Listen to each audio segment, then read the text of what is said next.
तुम mafia family के खोए हुए बड़े यंग मास्टर हो। तुम्हारे वेलकम के लिए पूरी फैमिली ने खून से सने टेरिटरी को साफ किया, टॉर्चर रूम को छुपा दिया और अधमरे ट्रेटर्स को बाहर निकाल दिया। उन्हें डर था कि कहीं तुम्हें खून खराबे से ट्रॉमा ना हो जाए। लेकिन उन सालों में जब तुम घर से दूर थे, तुम अंडरग्राउंड वर्ल्ड के रूथलेस किंग बन चुके थे। International assassin organisation Dark Yellow के गार्ड। पर बाहर वालों के लिए जियांग फैमिली में तुम सिर्फ एक यूजलेस ट्रैश हो। इसलिए घर लौटने के पहले ही दिन अडॉप्टेड ब्रदर जियांग यू ने तुम्हें अपनी पावर दिखाने की कोशिश की। अरे सॉरी, मैं तुम्हें सबसे पहले ग्रीट करने नहीं आ पाया। ब्रदर, बुरा तो नहीं मानोगे ना? तुमने अपनी नजरें झुका ली नहीं। पास खड़ी थर्ड सिस्टर जियांग यूकिंग ने चिढ़ते हुए एक आवाज निकाली, पर जल्दी ही उसका चेहरा बदल गया। तुम्हें लगा कि वो तुम्हारे लिए था? क्या रियल और फेक एम मास्टर का ड्रामा अभी से स्टार्ट होने वाला है? ये कुछ ज्यादा ही फास्ट नहीं है? तुमने तो अभी कुछ प्लान भी नहीं किया था।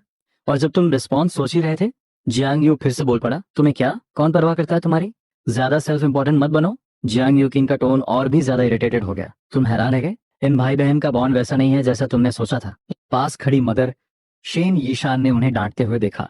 बस करो, आज मेरे बेटे के घर लौटने का स्पेशल डे है, तुम दोनों उसे डराओ मत। जियांग यूकिंग शांत हो गई, पर जियांग यू के चेहरे पर डिससेटिस्फैक्शन था। माम, आपने प्रॉमिस किया था कि आप हम दोनों को इक्वल ट्रीट करेंगी। शायू, बचकानी हरकतें मत करो। शेन यीशान और जियांग चेंग जू का सिर दर्द होने लगा। एक तरफ अपना सगा बेटा जिससे सालों दूर रहे, और दूसरी तरफ वो अडॉप्टेड बेटा जिसे खुद ट्रेन किया। दोनों ही दिल के करीब हैं, वो किसे चूज करें? जियांग यू के चेहरे पर गुस्सा था। मैं कहाँ बचकानी हरकत कर रहा हूँ? पहले आपने ही मुझ पर चिल्लाया। अच्छा बाबा, मेरी गलती है। शेन यीशान ने उसे कंफर्ट किया और फिर थोड़ा ऑकवर्ड होते हुए तुम्हें इंट्रोड्यूस किया। बेटा, ये तुम्हारा ब्रदर है। जब तुम खो गए थे और हमने तुम्हें बहुत ढूंढा, जब कोई क्लू नहीं मिला तो हमने इसे अडॉप्ट कर लिया। फादर जियांग चिंगजू ने बात आगे बढ़ाई। तुम दोनों जियांग फैमिली के यंग मास्टर्स हो। फ्यूचर में तुम्हें एक साथ मिलजुल कर रहना है। ये कहकर उसने चुपके से तुम्हारा रिएक्शन नोटिस किया। मैं समझ गया। तुम्हारी ये ओबीडियंस देखकर दोनों पेरेंट्स ने रिलीफ की सांस ली। जियांग यू ने गुस्से से अपना मुंह फेर लिया। उसका खराब मूड साफ दिख रहा था। जियांग चेन, गेजू और शेन यीशान ने एक दूसरे को देखा और जल्दी से टॉपिक चेंज किया। चलो, तुम बहुत दूर से ट्रैवल करके आए हो, भूख लगी होगी ना? हम पहले खाना खाते हैं। जल्दी ही पूरी फैमिली डाइनिंग टेबल पर बैठ गई। जब तुमने चॉपस्टिक्स को हाथ भी नहीं लगा तो शेन ईशान को लगा कि तुम नर्वस हो।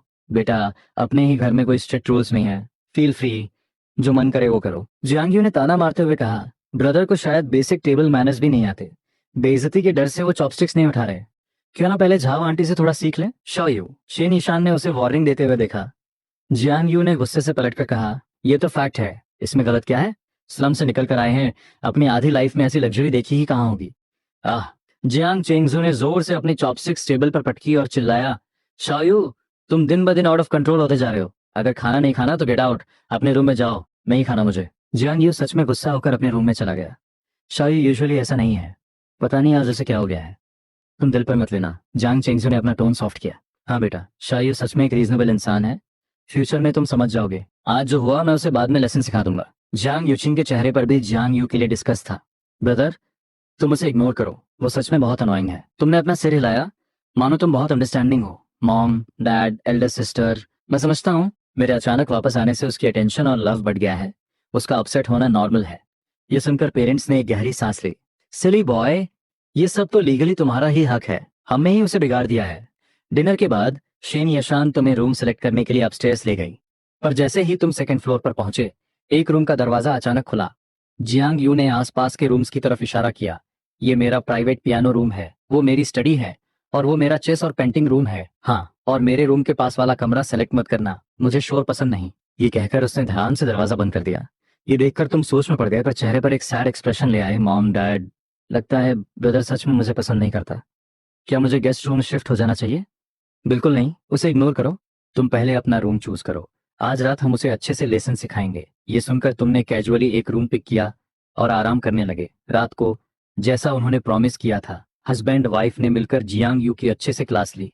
कुछ ही देर में पूरे विला में उसकी चीखें गूंजने लगी। इस शोर से तुम्हारी नींद खुल गई और तुम एनवायरनमेंट को समझने के लिए बाहर टहलने निकल गए। बालकनी में पहुंचते ही तुम्हारी नजर सेकंड सिस्टर जियांग शिया पर पड़ी, जो रेलिंग के पास खड़ी शांति से बाहर का नाइट व्यू देख रही थी। चांद की रोशनी में वो एकदम कोल्ड और डिटैच लग रही थी। तुम पास गए और हल्के से बोले, सेकंड सिस्टर, क्या सोच रही हो? जियांग शिया पीछे मुड़ी। उसकी आंखों में एक हल्की सी सरप्राइज थी। उसने एक्सपेक्ट नहीं किया था कि उसका नर्वस ब्रदर खुद आकर बात करेगा। उसने अपने इमोशंस को कंट्रोल किया और सॉफ्ट आवाज में कहा, कुछ नहीं, बस थोड़ी फ्रेश एयर ले रही थी। ब्रदर, क्या तुम्हें कोई काम था? तुमने सिर हिलाया। मुझे ब्रदर के बारे में कुछ पूछना था। उसका थर्ड सिस्टर के साथ बॉन्ड कुछ ठीक नहीं लगता। असल में बात सिर्फ थर्ड सिस्टर की नहीं थी। जब जियांग यू की पिटाई हो रही थी तो एल्डर सिस्टर और सेकंड सिस्टर ने भी उसे बचाने की कोई कोशिश नहीं की। जियांग शिया हल्की सी हंसी, कुछ नहीं, वो सब बस ऐसे ही मजाक कर रहे हैं। बेशक वो सिर्फ घर के अंदर ही ऐसा था, पर तुम अभी भी कंफ्यूज थे। तो मुझे फ्यूचर में आप सबके साथ कैसे बिहेव करना चाहिए? जियांग शिया थोड़ी हैरान रह गई। उसे उम्मीद नहीं थी कि तुम इतने डायरेक्ट होगे। ये तुम्हारा घर है, तुम्हें कोई एक्स्ट्रा एफर्ट करने की जरूरत नहीं है। जब तक तुम कोई बड़ा डिजास्टर क्रिएट नहीं करते, हम तुम्हारी हर गलती माफ करेंगे। लेकिन इंपॉर्टेंट मैटर्स में तुम्हें जियांग फैमिली की बात सुननी होगी, क्योंकि जियांग फैमिली का इंटरनल पावर स्ट्रक्चर बहुत कॉम्प्लेक्स है। यहाँ सीक्रेट और ओपन फाइट्स चलती रहती हैं। हम तुम्हें प्रोटेक्ट करने की पूरी कोशिश करेंगे, पर इसमें तुम्हारा कोऑपरेशन भी चाहिए। ये सुनकर तुमने इमोशनल होने की एक्टिंग की। थैंक यू सेकंड सिस्टर, मैं समझ गया। छोटी सी बात के बाद जियांग शिया अपने रूम में लौट गई और तुम अकेले बालकनी पर खड़े दूर तक देखते रहे। ये जियांग फैमिली बाहर से जितनी शांत दिखती है, अंदर से उतनी ही खतरनाक है। यहाँ की सिक्योरिटी तुम्हारी सोच से भी ज्यादा टाइट है, और जियांग फैमिली का हर मेंबर एक से बढ़कर एक इंटरेस्टिंग है। उसी वक्त स्टडी रूम में शेन ईशान का चेहरा सीरियस था। शाओयू, तुमने प्रॉमिस किया था कि तुम उसे अपने रियल ब्रदर की तरह ट्रीट करोगे, है ना? जियांग यू ने उन दोनों के लिए पानी का ग्लास डाला। Mom, dad, relax. मैं ब्रदर को कोई हार्म नहीं पहुंचाने वाला, पर किसी ना किसी को तो विलन बनना पड़ेगा ना। ब्रदर अभी वापस आया है, उसे सिक्योरिटी की जरूरत है। मैं उसे परेशान करूंगा और आप लोग उसे प्रोटेक्ट करोगे।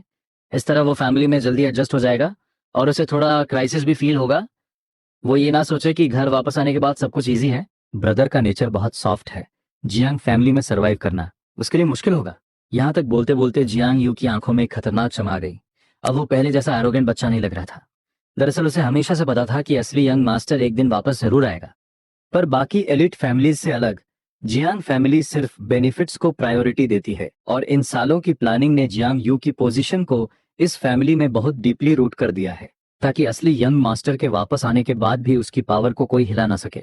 वो ज्यादा से ज्यादा बस एक मास्काट है, जो उसकी पोजीशन के लिए कोई थ्रेट नहीं है। जियांग चेंजू और शेन ईशान ने एक दूसरे को देखा और गहरी सांस ली। खैर, तुम हमेशा से अपने प्लान में क्लियर रहे हो, तो हम भी अब और कुछ नहीं कहेंगे। अगले दिन मॉम डैड और तीनों सिस्टर सुबह सुबह ही बाहर चले गए, और घर पर तुम्हारा ध्यान रखने की रिस्पॉन्सिबिलिटी जियांग यू पर आ गई। ब्रदर, अच्छा होगा कि तुम कहीं मत जाना। चुपचाप अपने रूम में बैठे रहना और मुझसे कुछ पूछने की कोशिश मत करना। मेरा टाइम बहुत प्रेशियस है। तुमने एक इनोसेंट सा चेहरा बनाया। ठीक है, मैं अकेले ही थोड़ा टहल लूंगा, तुम मेरी फिक्र मत करो। जियांग यू ने झुंझलाते हुए कहा। मैंने कहा ना, अपने कमरे में चुपचाप बैठे रहो। फालतू में इधर उधर घूमने की क्या जरूरत है? तुमने एक एकदम हार्मलेस सी स्माइल दी। मुझे कोई डर नहीं है। मॉम डैड ने मुझे तुम्हारे भरोसे छोड़ा है, तो भला मुझे क्या डर हो सकता है? ये सुनकर जियांग यू की आंखें सिकुड़ गईं। उसने तुम्हें घूरते हुए देखा। तुम उतने भी स्टूपिड नहीं हो जितना मैंने सोचा था, पर इसका कोई फायदा नहीं है। ये कहकर वो सीधा मुड़ा और वहां से चला गया। पर तुम भी कहाँ खाली बैठने वाले थे? जियांग मैंशन के पूरे लेआउट को समझने के बाद तुमने अंकल झो को ढूंढा, ताकि जियांग फैमिली की इंफॉर्मेशन निकाल सको। हालांकि वापस आने से पहले ही तुम सब कुछ इन्वेस्टिगेट कर चुके थे, पर तुम देखना चाहते थे कि जियांग फैमिली तुम्हें क्या माइनस क्या बताना चाहती है। और जैसा तुमने सोचा था, अंकल जो के आंसर्स बहुत ही गोल माइनस मोल थे। वो बस वही बता रहे थे जो इंटरनेट पर ओपनली अवेलेबल था। जब भी कोई हिडन डिटेल्स की बात आती, वो बात घुमा देते। ये सब कंफर्म करने के बाद तुम अपने रूम में आए और आंखें बंद करके आराम करने लगे। दिमाग में वही सारी डिटेल्स घूम रही थी। जियांग ग्रुप इस कंट्री का सबसे बड़ा फाइनेंशियल एम्पायर है। ब्लैक और व्हाइट दोनों वर्ल्ड्स को कंट्रोल करता है। Father Jiang Chengzhu Jiang family के थर्ड जनरेशन बॉस और चेयरमैन है, एक brilliant business mastermind. Mother Shen Yishan Jiang group की करंट सीईओ हैं, और वो भी एक पावरफुल फाइनेंशियल फैमिली की एल्डेस्ट डॉटर हैं। उनकी फैमिली का लेवल भले ही जियांग फैमिली जितना ना हो, पर उनका भी 100 ईयर्स का बैकग्राउंड है। दोनों हस्बैंड वाइफ मिलकर कंपनी के कोर को कंट्रोल करते हैं, जिनसे हर कोई डरता है। और तीनों सिस्टर्स भी अपने अपने फील्ड की मास्टर है। सबके पास अपनी पावर है। इस हिसाब से देखा जाए तो पूरी जियांग फैमिली में सिर्फ तुम ही अकेले ट्रैश हो। अब क्या किया जाए? प्रेशर थोड़ा बढ़ रहा है। तभी तुम्हारे रूम का दरवाजा नॉक हुआ और जियांग यू की आवाज आई। डियर ब्रदर, घर में एक स्पेशल गेस्ट आए हैं। थर्ड ग्रैंड अंकल ने तुम्हें स्पेशली मिलने के लिए बुलाया है। ये कहकर वो तुरंत मुड़ गया। उसे कोई परवाह नहीं थी कि तुम उसके पीछे आ रहे हो या नहीं। पर जाते जाते तुमने उसकी दबी हुई आवाज सुनी। बुढ़ा कहीं का, मनहूस इंसान, फालतू में मेरा टाइम वेस्ट कर रहा है। और वो जिसे गालियां दे रहा था, वो कोई और नहीं, वही थर्ड ग्रैंड अंकल थे। तुम्हें मिली हुई इन्फॉर्मेशन और उस आदमी के लिए जियांग यू का एटीट्यूड देखकर ये साफ था कि वो कोई अच्छा इंसान नहीं है। ग्राउंड फ्लोर के मेन हॉल में इस वक्त जियांग यू बहुत तमीज से जियांग बैशान यानी थर्ड ग्रैंड अंकल के सामने बैठा था। थर्ड ग्रैंड अंकल, आप अचानक यहाँ कैसे? मॉम, डैड और ब्रदर तो घर पर है ही नहीं। जांग बैशान के चेहरे पर एक अजीब सी मुस्कान थी। अरे बड़े पोते, मेरा मतलब है दूसरे पोते। कल ही मेरा बड़ा पोता जांग फैमिली में वापस आया है। घर का एल्डर होने के नाते मुझे उसे कोई वेलकम गिफ्ट तो देना ही चाहिए ना। तुम्हारा ब्रदर अभी तक नीचे नहीं आया? जियांग यू की स्माइल थोड़ी फेक लगने लगी। वो शायद उसे थोड़ा टाइम लगेगा। आखिर वो बाहर पला बड़ा है, उसे यहाँ के रूल्स नहीं पता। जियांग बैशान ने टेरियां चढ़ाई। शायू, तुम अपने ब्रदर के बारे में ऐसा कैसे बोल सकते हो? याद रखो, तुम आज जो लग्जरी लाइफ जी रहे हो वो असल में उसी की है। तुम्हें तो उसे गाइड करना चाहिए। जानिया ने मुंह बनाते हुए कहा। थर्ड ग्रैंड अंकल, पहले तो आप मुझे सबसे ज्यादा प्यार करते थे, अब आप भी मुझे डांटने लगे? तभी तुम धीरे धीरे सीढ़ियों से नीचे आए और जियांग बाइशन को ग्रीट किया। Hello third grand uncle. तुम्हें देखकर जियांग बाइशान के चेहरे पर एक फेक और प्यार भरी स्माइल आ गई। गुड बॉय, वहां क्यों खड़े हो? आओ मेरे पास आकर बैठो। ये सुनकर तुम सोफे पर उनके पास बैठने ही वाले थे कि अचानक जियांग यू बोल पड़ा। रुक जाओ, सीनियर्स और जूनियर्स में फर्क होता है। थर्ड ग्रैंड अंकल ने बस पोलाइटनेस के लिए कहा। और तुम सच में वहां बैठने जा रहे हो?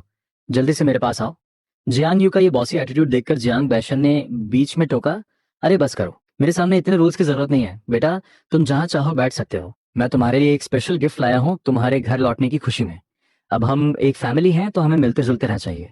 उनके इतना कहते ही पीछे खड़े एक आदमी ने एक बॉक्स लाकर तुम्हारे सामने रख दिया। तुम जियांग यू के पास बैठे और जैसे ही उस बॉक्स को पकड़ने वाले थे, जियांग यू की आंखों में एक अजीब सी चमक आई और उसने तुरंत ऑर्डर दिया। आन झाओ, जल्दी से ब्रदर का गिफ्ट ऊपर उनके रूम में रख दो। आन झाओ ने फुर्ती से वो बॉक्स लिया और ऊपर चली गई।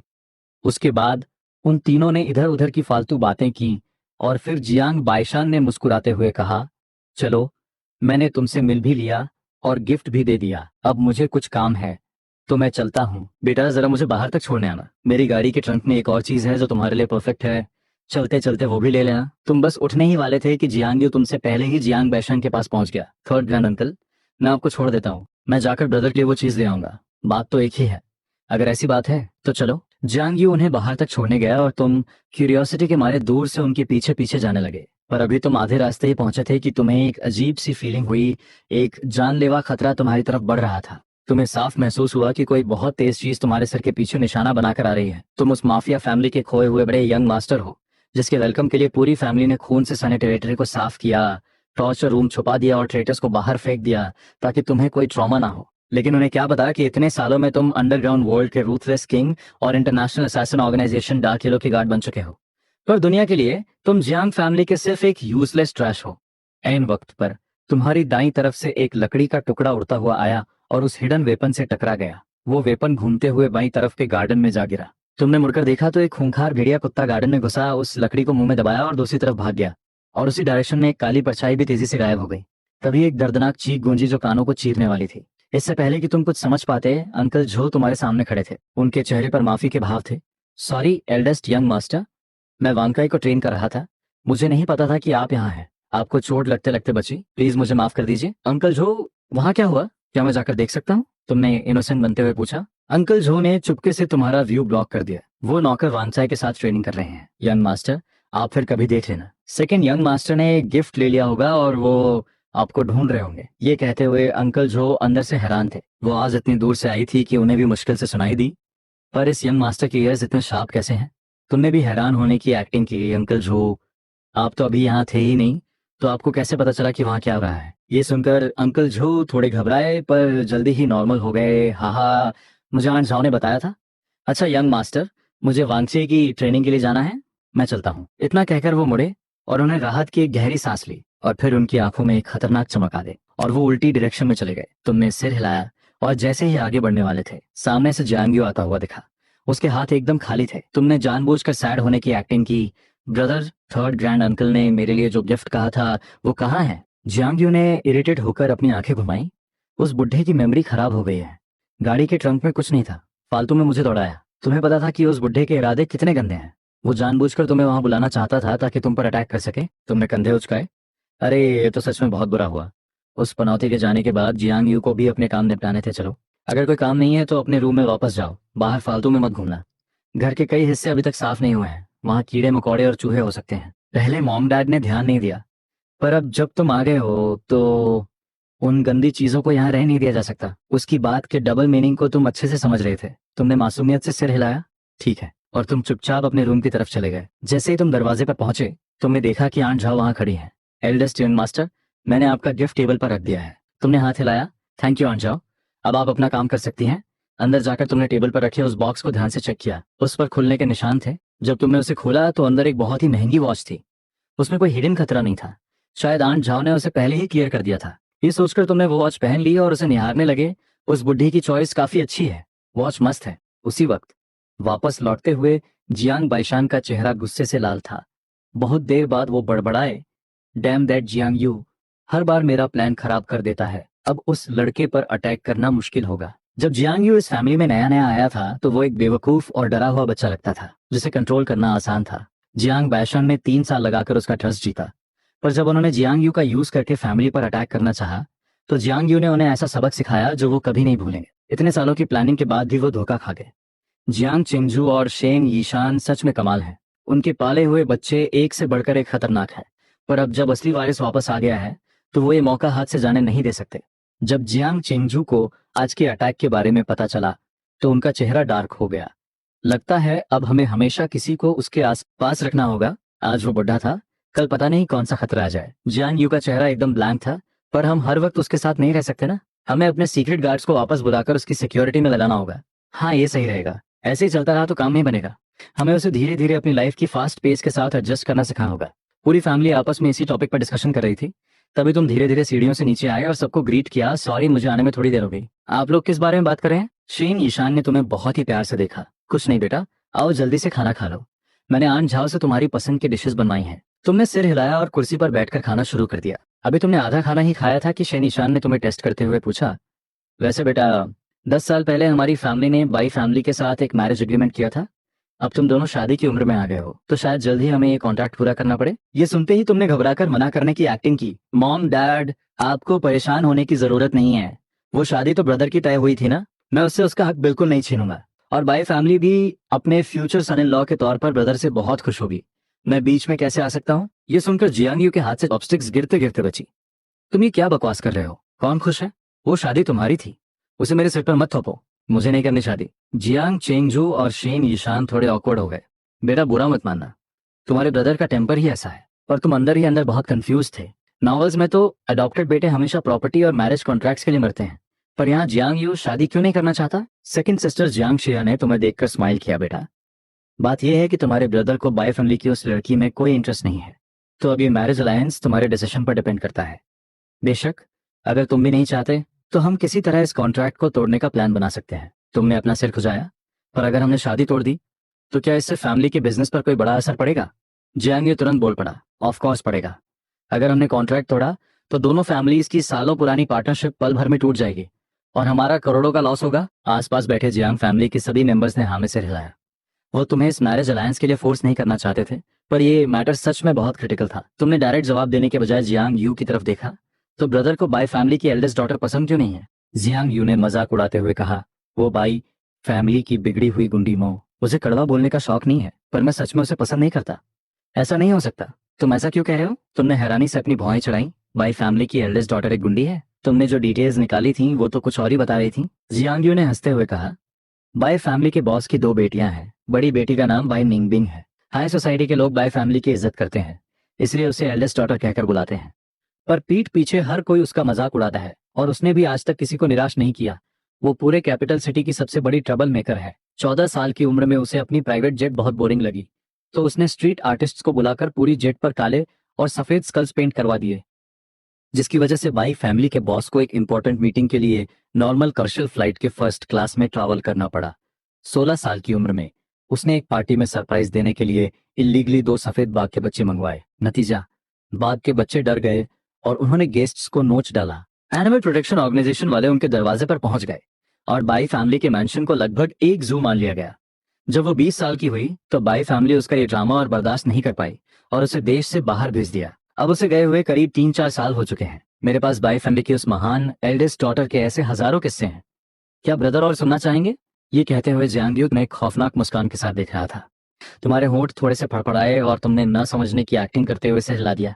उसकी बातें सुनकर जियांग फैमिली को भी लगने लगा कि ये शादी सच में एक आग का कुआं है जिसमें वो अपने बेटे को नहीं धकेल सकते। शेन ईशान ने प्यार से तुम्हारे सिर पर हाथ फेरा।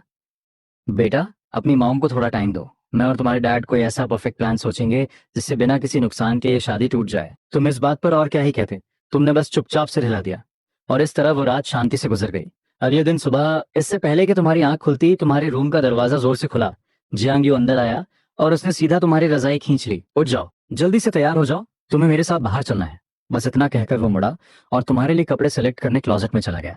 तुमने कंफ्यूज होकर अपना सिर खुजाया और फिर चुपचाप मेकअप आर्टिस्ट और स्टाइलिस्ट को अपना काम करने दिया। 1 घंटे बाद लग्जरी गाड़ियों का एक बड़ा सा काफिला जिंगवांग मैनर पहुंचा। जैसे ही तुम लोग कार से उतरे, जियांग यू के कुछ अमीर दोस्त उसे घेर कर खड़े हो गए। यंग मास्टर जियांग, आज आप इतने हैंडसम लग रहे हैं। क्या इरादा है? कितनी लड़कियों के दिल तोड़ने का प्लान है? वैसे आपके घर का वो नया मेंबर नहीं आया? उसे दुनियादारी नहीं दिखानी क्या? या फिर छोड़िए, वो तो इस जिंगवांग मैनर का स्टैंडर्ड ही गिरा देता। जियांग यू के चेहरे पर एक हल्की सी मुस्कान थी। उसने ना तो उनकी बात को एक्सेप्ट किया और ना ही डिनाई किया। वो कैसा है ये तुम लोगों को बहुत जल्दी पता चल जाएगा। उसके इस गोलमोल बात ने वहां खड़े सब लोगों की क्यूरियोसिटी और बढ़ा दी। तभी तुम पीछे खड़ी लग्जरी कार से बाहर निकले।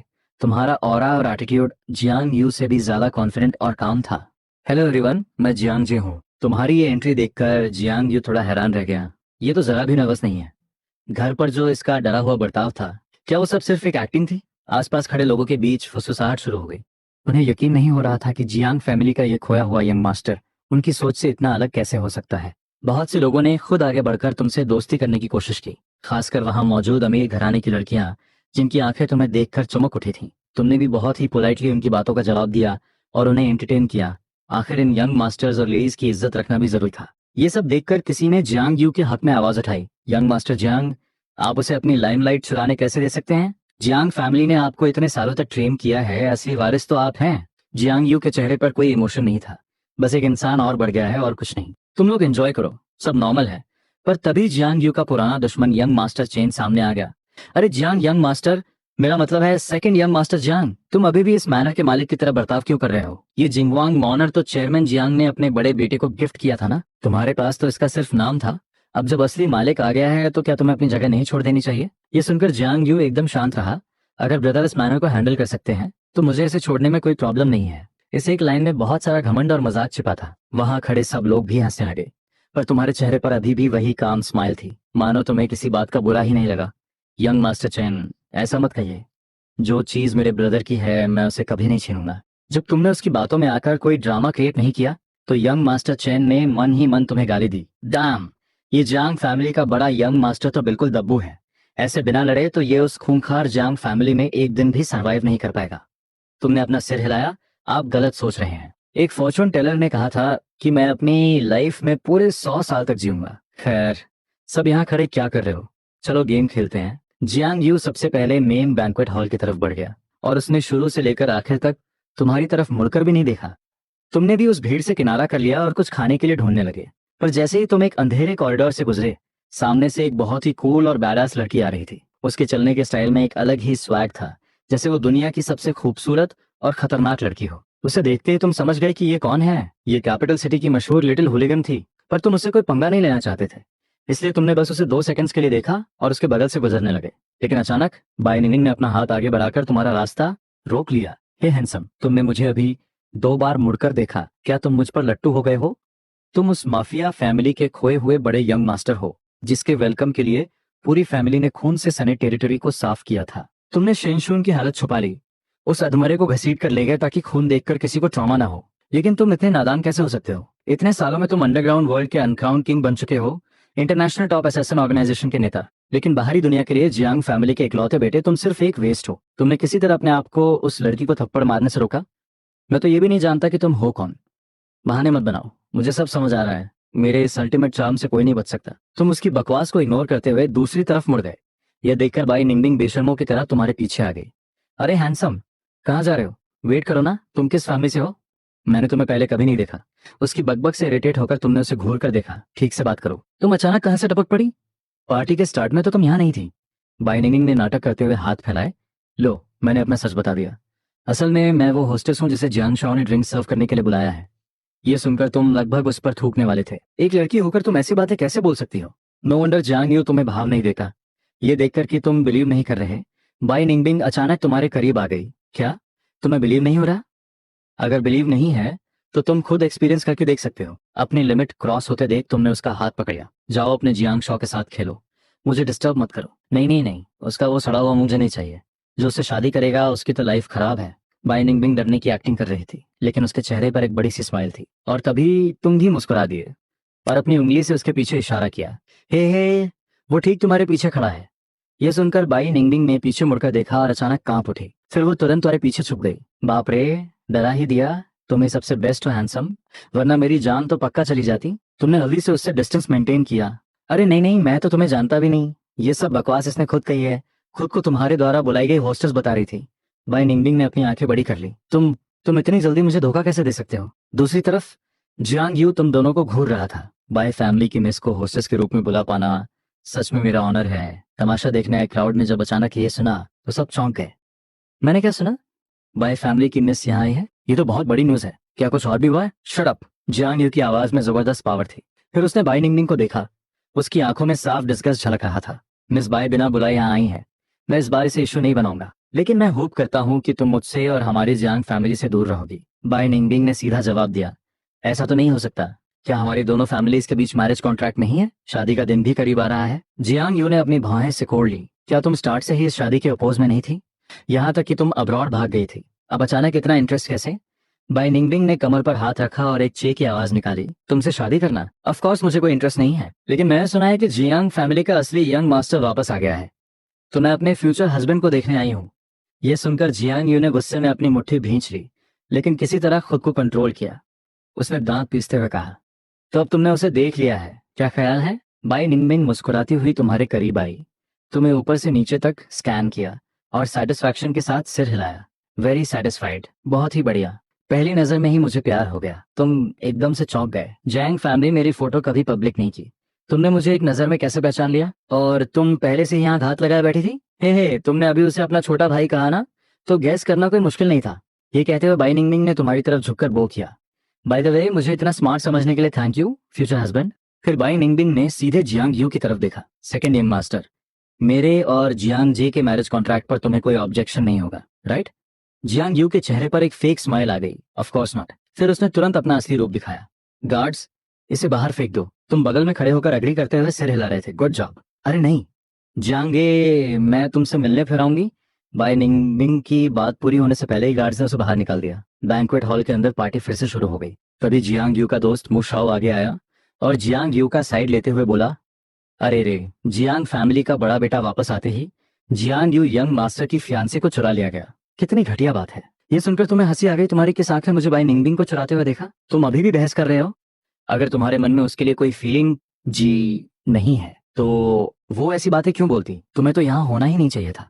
हमारा सर्कल कोई ऐसी जगह नहीं है जहाँ तुम्हारे जैसा कंट्री बम्पकिन आसानी से घुस सके। तुमने अपने हाथ पॉकेट्स में डाले और पूरे एटीट्यूड के साथ कहा, हे, इस सर्कल में जब तुम्हारे जैसा एक इलेजिटिमेट सन घुस सकता है जिसकी कोई औकात नहीं, तो फिर मैं जियांग फैमिली का एल्डेस्ट यंग मास्टर क्यों नहीं आ सकता?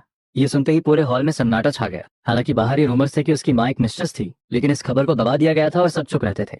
अब सबके सामने ये राज खुलने पर हर कोई तमाशा देखने का वेट कर रहा था। जियांग यू की आंखों में फिर से हैरानी साफ झलक रही थी। जियांग यू को इस बात का पता कैसे चला? क्या अंकल जो ने उसे बताया? लेकिन उस लड़के ने तो अपना इंट्रो भी नहीं दिया था। फिर उसने एकदम परफेक्ट निशाना कैसे लगाया? अभी लोग इस झटके से बाहर भी नहीं आए थे, तुमने अपनी बात कंटिन्यू की। मेरे छोटे भाई ने तो अभी तक कुछ नहीं कहा, लेकिन तुम इतने रेस्टलेस क्यों हो रहे हो? सच कहूं तो बाय फैमिली की एल्डेस्ट मिस पर असल में तुम्हारी नजर है, राइट? ये सुनकर मु शाओ का चेहरा गुस्से से लाल हो गया। उसने तुम्हारी तरफ उंगली उठाते हुए चिल्लाया, बकवास बंद करो। जियांग फैमिली में तुम्हारे जैसी घटिया चीज कैसे पैदा हो गई? तुम तो स्लम से आए हो। कौन जाने तुम एक बास्टर्ड हो। तुम्हारी हिम्मत कैसे हुई मेरी आइडेंटिटी पर सवाल उठाने की? लेकिन उसकी बात पूरी होने से पहले ही जियांग यू ने उसे बीच में टोक दिया। यहाँ आओ। जियांग यू को अपनी तरफ मुस्कुराते हुए बुलाता देख मु शाओ को लगा कि उसकी बातें जियांग यू को इम्प्रेस कर गई हैं। वो जल्दी से क्रेडिट लेने के लिए आगे बढ़ा, लेकिन अगले ही सेकंड स्लैप, एक जोरदार थप्पड़ उसके चेहरे पर पड़ा। तुम होते कौन हो? हमारी जियांग फैमिली के बारे में बकवास करने वाले? एक पल के लिए सब लोग सदमे में आ गए। क्या ये दोनों भाई एक दूसरे के दुश्मन नहीं थे? फिर जियांग यू जियांग जी का साइड क्यों ले रहा है? सबको पता था कि जियांग यू हमेशा सबके सामने एक परफेक्ट और पोलाइट इमेज मेंटेन करता है, लेकिन आज वो जियांग जी के लिए इतना भड़क गया। मु शाओ अपने लाल गाल को पकड़े हुए रोआंसा हो गया। जियांग यू यंग मास्टर, मेरा वो मतलब नहीं था। मैं सिर्फ उसे टारगेट कर रहा था। मेरा इरादा जियांग फैमिली की इंसल्ट करने का बिल्कुल नहीं था। ये सुनकर जियांग यू की स्माइल और भी गहरी हो गई। तुम्हारी करंट कंडीशन देखकर लगता है कि आगे के इवेंट में तुम्हारा रुकना ठीक नहीं होगा। बेहतर है तुम घर जाओ और आराम करो। गार्ड्स, इस यंग मास्टर को बाहर का रास्ता दिखाओ। नहीं, जियांग यू यंग मास्टर। मू शाओ पूरी तरह शॉक में था। उसने कभी सपने में भी नहीं सोचा था कि बात यहाँ तक पहुंच जाएगी। जियांग यू की नजरों में अच्छा बनने के बजाय उसने जियांग फैमिली से ही पंगा ले लिया था। अब तो उसकी लाइफ बर्बाद। मू शाओ को बाहर निकाले जाने के बाद बाकी लोग भी वहां से चुपचाप खिसक गए। अब सिर्फ तुम और जियांग यू वहां बचे थे, एक दूसरे को घूरते हुए। तुमने बाई निंगमिंग से पंगा कैसे ले लिया? तुमने हेल्पलेस होकर अपने हाथ फैलाए, मुझे क्या पता। मैं तो बस चल रहा था और वो मेरे पीछे पड़ गई। एक से बढ़कर एक पागल है यहाँ, सच में सिरदर्द है। जियांग यू ने ज्यादा कुछ नहीं कहा और कुछ इंस्ट्रक्शंस देकर वहां से चला गया। उसके जाने के डायरेक्शन को देखकर तुम एक पल के लिए चौंक गए। जियांग यू होस्ट होने के बावजूद ऐसी जगह क्यों जा रहा है जहाँ कोई नहीं है? पक्का कोई सीक्रेट है। कुछ देर सोचने के बाद तुम चुपचाप उसके पीछे लग गए। गार्डन में आसपास के सभी स्टाफ मेंबर्स को हटाने के बाद जो शिकुन अचानक जियांग यू के सामने आया और दोनों बात करने लगे। उनकी बातचीत सुनने के लिए तुम थोड़ा और करीब खिसक गए और एक बड़े से पिलर के पीछे छुप गए। क्या वो जो चीजें लाए थे सब सॉर्ट हो गई हैं?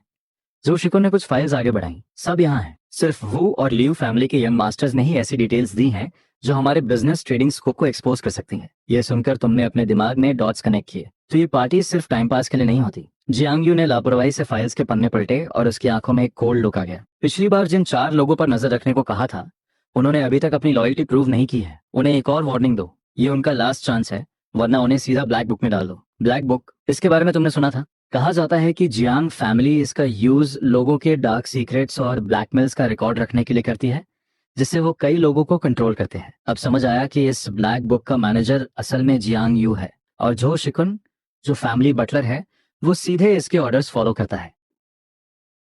जो शिकुन ने सिर हिलाया। कोई टेंशन नहीं, वो बस कुछ यूजलेस कचरा है, इजीली हैंडल हो जाएंगे। जियांग यू ने स्मर्क किया। हाँ, सही कहा। वैसे आज यहाँ जो लोग आए हैं उनकी आइडेंटिटी के बारे में क्या तुमने भैया को कुछ बताया था? सिर्फ बाय फैमिली के बारे में। यह सुनकर जियांग यू की आंखों में शक पैदा हो गया। यह अजीब है। फिर उसे बाकी डिटेल्स कहाँ से मिली? जो शिकुन ने अपनी दाढ़ी पर हाथ फेरते हुए कहा। शायद हम सब एल्डेस्ट यंग मास्टर को अंडरएस्टिमेट कर रहे हैं। वो बाहर से जितने सिंपल दिखते हैं, असल में उतने हैं नहीं। जियांग यू कंफ्यूजन में था, लेकिन उसका पास्ट रिकॉर्ड तो एकदम ब्लैंक है। उसके बारे में कोई भी यूजफुल इन्फॉर्मेशन नहीं है। नहीं, मास्टर, मैडम और तीनों मिसेस ने भी ट्राई किया, पर किसी के हाथ कुछ नहीं लगा। जो शिकुन ने थोड़ा हेजिटेट करते हुए कहा, क्या हमें सीधा एल्डेस्ट यंग मास्टर से ही पूछ लेना चाहिए? जियांग यू ने हाथ हिलाकर मना कर दिया। इसे अभी के लिए छोड़ दो।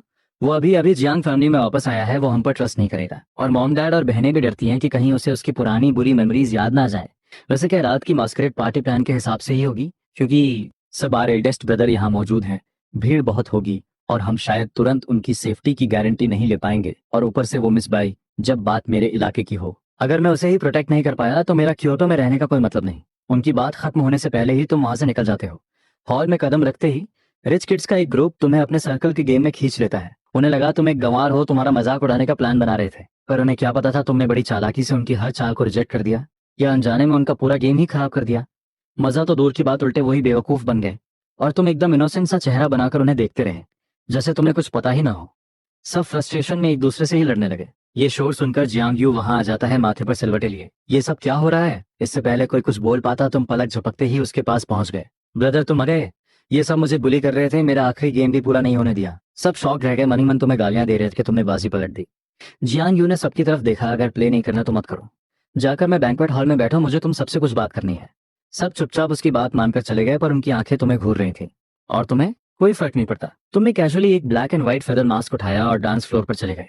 तुम बस कैजुअल डांस कर रहे थे, तभी कोई तुम्हारे करीब आ गया। बाई मीनिंग मिस बाय, तुम फिर से यहाँ कैसे स्नीक इन कर गई? उसने बात घुमाते हुए कहा। मैंने तो कुछ कहा भी नहीं और तुमने मुझे पहचान लिया। फिर भी कहते हो तुम्हें उस पर क्रश नहीं है। पर मैंने नहीं सोचा था कि मेरा फ्यूचर हस्बैंड इतना टैलेंटेड होगा। तुम्हारा डांस मूवमेंट कितना स्मूथ है। मुझे पता था बाहर के सारे रूमर्स फेक हैं। सच में? क्या पता वो रूमर्स सच हो। ये कहते ही तुमने जानबूझकर उसके जूतों पर पैर रख दिया। बाय निंगबिंग ने दर्द से एक लंबी सांस ली। मिस्टेक तो किसी से भी हो सकती है ना? हाँ, एक मिस्टेक होना तो नॉर्मल है, राइट? तुम्हारे चेहरे पर एक स्मक थी। उसे एक अजीब सी वार्निंग फील हुई और अगले ही सेकंड तुमने फिर से उसके पैर पर जोर से कुचल दिया। तुम दोनों आपस में उलझ रहे थे, पर तुम्हें अंदाजा भी नहीं था कि दूर खड़ा जियांग यू तुम्हें साइलेंटली नोटिस कर रहा है। रात में डांस पार्टी स्मूथली खत्म हो गई। तुम्हारी वजह से बाय निंगबिंग को बाहर नहीं निकाला गया। जब तुम जियांग फैमिली के घर वापस लौटे, जियांग चेंगचू, शेन ईशान और जियांग फैमिली की तीनों बहनें पहले से ही सोफा पर बैठी हुई थी। ब्रदर और शायू आ गए। आज की पार्टी कैसी रही? तुमने मुस्कुराते हुए कहा। बहुत इंटरेस्टिंग थी। शेन ईशान ने प्यार से सिर हिलाया और तुम्हें अपने पास बैठने का इशारा किया। बात करते करते टॉपिक अचानक तुम्हारे पास्ट पर आ गया। इंटरनेट पर उन्हें तुम्हारे बारे में कोई डिटेल नहीं मिली थी। इसलिए वो अपनी क्यूरियोसिटी और टेंशन कंट्रोल नहीं कर पाए। पर तुमने बस एक हल्की सी स्माइल दी, बाद में कभी आराम से बताऊंगा। मुझे डर है कि अगर मैंने सब एक साथ बता दिया तो आप लोग एक्सेप्ट नहीं कर पाओगे। इतना सुनते ही हॉल में एक खौफनाक सन्नाटा छा गया। तीनों बहनों ने तुम्हारे पास्ट की 10,000 ट्रैजिक स्टोरीज इमेजिन कर ली। ये सोचकर कि तुमने इतने साल कितनी तकलीफ सही है, फिर भी तुम्हारे अंदर कोई नफरत नहीं है, बल्कि तुम उनकी फीलिंग्स की केयर कर रहे हो। उनकी आंखें भर आईं। कुछ देर और तुम्हारी केयर करने के बाद उन्होंने तुम्हें रूम में आराम करने भेज दिया। फिर सबने जियांग यू की तरफ देखा ताकि तुम्हारी बातों को कंफर्म कर सके। पर जियांग यू ने एक सार्कास्टिक टोन में कहा, ब्रदर अभी भी आप सबसे कुछ छुपा रहे हैं। असल में तुम एक माफिया फैमिली के खोए हुए बड़े बेटे हो। तुम्हारे आने की खुशी में उन्होंने खून से सने हथियारों और टॉर्चर रूम को ऐसे छुपा दिया था जैसे तुम कोई मासूम बच्चे हो। उन्हें क्या पता था कि इन सालों तुम अंडरग्राउंड वर्ल्ड के अनक्राउंड किंग और दुनिया के number 1 assassin organisation Dark Emperor के बॉस बन चुके हो। पर दुनिया की नजरों में तुम जियांग फैमिली के एक लूजर हो। जियांग यू ने अपनी बात कंटिन्यू की। पार्टी में वो और मिस बाई एक साथ डांस कर रहे थे। क्या उन्होंने आपको ये बताया? और फिर उसने बाई निंगबिंग के उस कन्फेशन के बारे में सब उगल दिया। ये सुनते ही सब अलर्ट हो गए। जियांग शिया ने कहा, हमें अभी थोड़ा ऑब्जर्व करना चाहिए। बाई फैमिली की लड़की थोड़ी अजीब जरूर है, पर उसने आज तक पब्लिक में कभी किसी लड़के के लिए ऐसा कुछ नहीं कहा है। हो सकता है वो सच में सीरियस हो। शे निशान ने सिर हिलाया। सही कहा, हमें उसे टेस्ट करना होगा। यूकिंग, जब भी टाइम मिले जरा उसका माइंड रीड करने की कोशिश करना। जियांग यूकिंग ने तुरंत मुंह बनाते हुए कहा, मॉम मैं ही क्यों, मैं बहुत बिजी रहती हूँ। हाँ। आखिर में जियांग चेंगजुन फाइनल डिसीजन सुना दिया। एंटरटेनमेंट और पार्टीज में तुमसे बेहतर कोई नहीं है। बस प्लान फिक्स है, इस काम पर पूरा फोकस करना। ये तुम्हारे ब्रदर की पूरी लाइफ का सवाल है। आखिरकार जियांग यूकिंग ने बेमन से हमें भर दी। तभी शेन ईशान को कुछ याद आया और उसके चेहरे पर एक स्माइल आ गई। इसका मतलब ब्रदर को डांस भी आता है। वो सच में मल्टी टैलेंटेड है। जियांग यू ये सुनकर जोर से हंसा। मुझे नहीं पता उसे डांस आता है या नहीं, पर उसने बाई निंगबिंग का पैर कई बार कुचला है। लेकिन जल्दी ही उसकी स्माइल गायब हो गई और उसके चेहरे पर साफ जेलसी दिखने लगी। मेरा डांस भी टॉप लेवल का है, मॉम मुझे प्रेस क्यों नहीं करती? शेन ईशान ने प्यार से कहा, क्या मैंने पहले तुम्हारी तारीफ नहीं की? अगले कुछ दिन मॉम और डैड बहुत बिजी रहने वाले हैं, तुम्हें अपने ब्रदर का ध्यान रखना होगा। फिर से मैं? अगर मैं हर वक्त उसके साथ रहा तो मैं जो अंडरग्राउंड काम करता हूँ वो उसे जल्द ही पता चल जाएगा। जांग चेंगजू ने कामली जवाब दिया, कोई बात नहीं, उसका माइंड बहुत इनोसेंट है। अगर उसने कुछ देख भी लिया तो भी उसे कुछ समझ नहीं आएगा। शेन ईशान ने भी हाँ में हाँ मिलाई। बस अपने सबॉर्डिनेट से मिलते वक्त थोड़ा ध्यान रखना, उसे डराना मत। अगले दिन जब तुम नीचे आए तो पेरेंट्स और बहनें जा चुके थे। तुमने आंटी झाओ को सफाई करते देखा तो पूछा, आंटी झाओ ब्रदर कहाँ है? वो थोड़ा हिचकिचाई पर फिर सच बोल दिया, एक गेस्ट आए हैं, सेकंड ईयर मास्टर चाहते हैं कि आप अभी वहां ना जाएं। तुमने एक्सप्रेशनलेस चेहरे और ठंडी आवाज में पूछा, ऐसा कौन सा गेस्ट है जिससे वो मिल सकते हैं? लेकिन मैं नहीं। तुम्हारी इस आवाज से आंटी झाओ को एक प्रेशर फील हुआ। वो फैमिली के ही एक सबॉर्डिनेट है। आप बेशक उनसे मिल सकते हैं, पर वो इंसान थोड़ा डेंजरस है।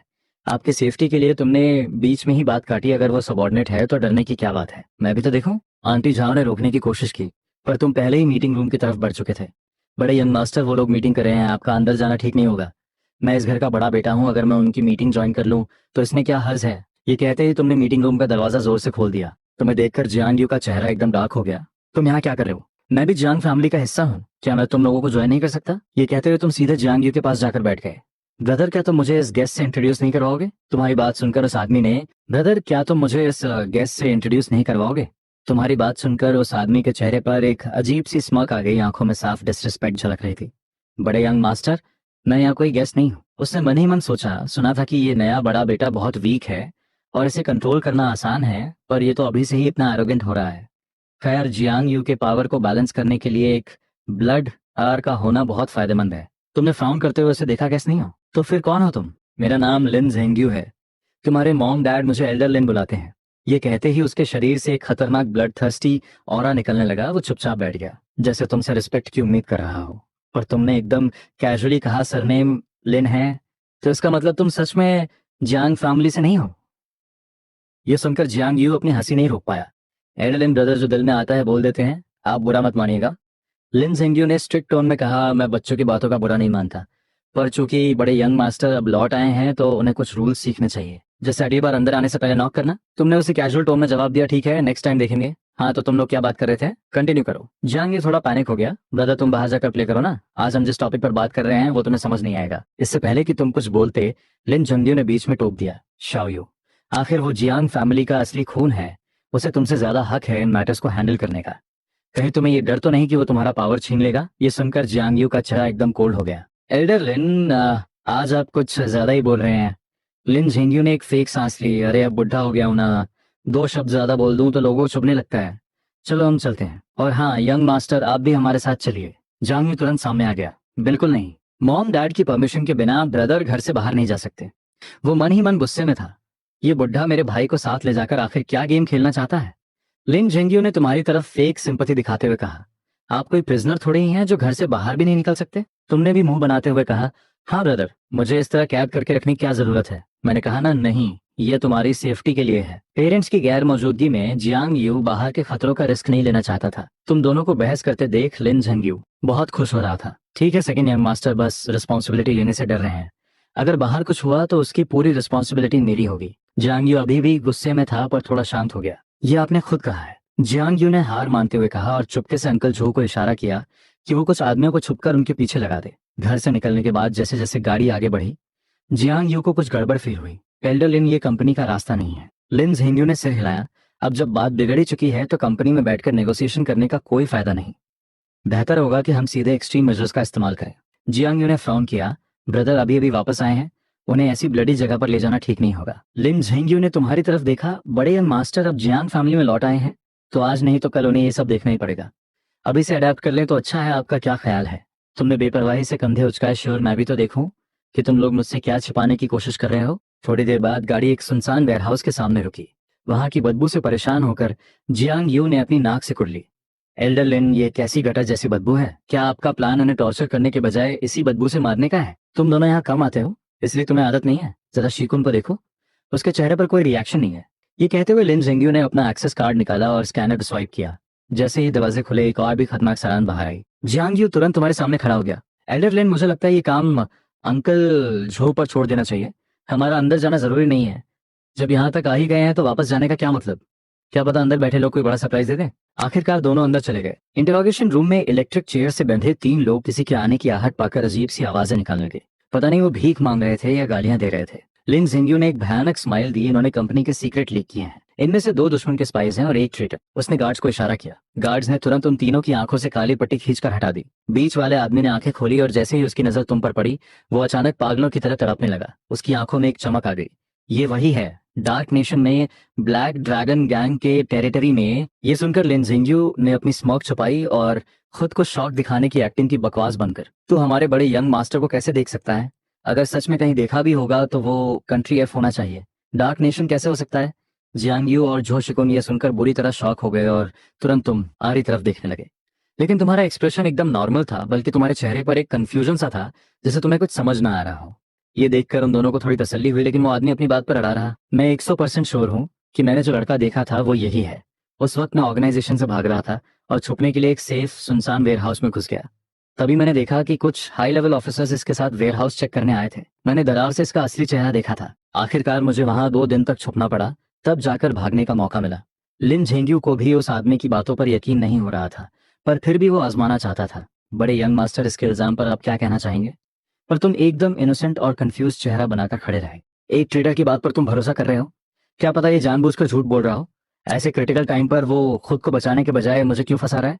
और इसकी बातें सुनकर तो ऐसा लग रहा है जैसे ये जानबूझकर मुझे टारगेट कर रहा है। कहीं ऐसा तो नहीं कि ये तुम्हारा ही आदमी है जिसे तुमने जानबूझकर यहाँ प्लान किया है? ये सुनकर लिन जेंग्यू थोड़ा घबरा गया। आखिर वो आदमी सच में उसी का प्लान किया हुआ था। उसने सोचा था कि वो जियांग यू और जो शिकुन को बेवकूफ बना लेगा, पर उसे अंदाजा नहीं था कि तुम उल्टे उसी पर बाजी पलट दोगे। बड़े यंग मास्टर, ये आप क्या कह रहे हैं? अगर ये ऐसा कह रहा है तो बात में कुछ तो सच्चाई होगी ही।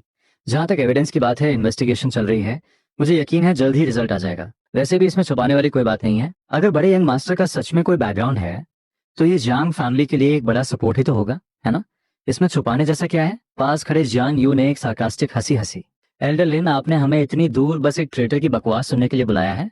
ये तो आपका स्टाइल नहीं है। शायद मुझे थोड़ी जल्दी थी, आखिर बड़े यंग मास्टर की बात है ना। लिन जेंग्यू ने एक फेक हंसी हंसी पर उसकी आंखों में एक खतरनाक चमक थी। जो शिकुन ने तुरंत बात काटी, तो फिर जब एल्डर लिन के पास एविडेंस हो तभी बात करेंगे। क्या अब हम कंपनी सीक्रेट्स लीक होने के इशू पर डिस्कशन कंटिन्यू कर सकते हैं?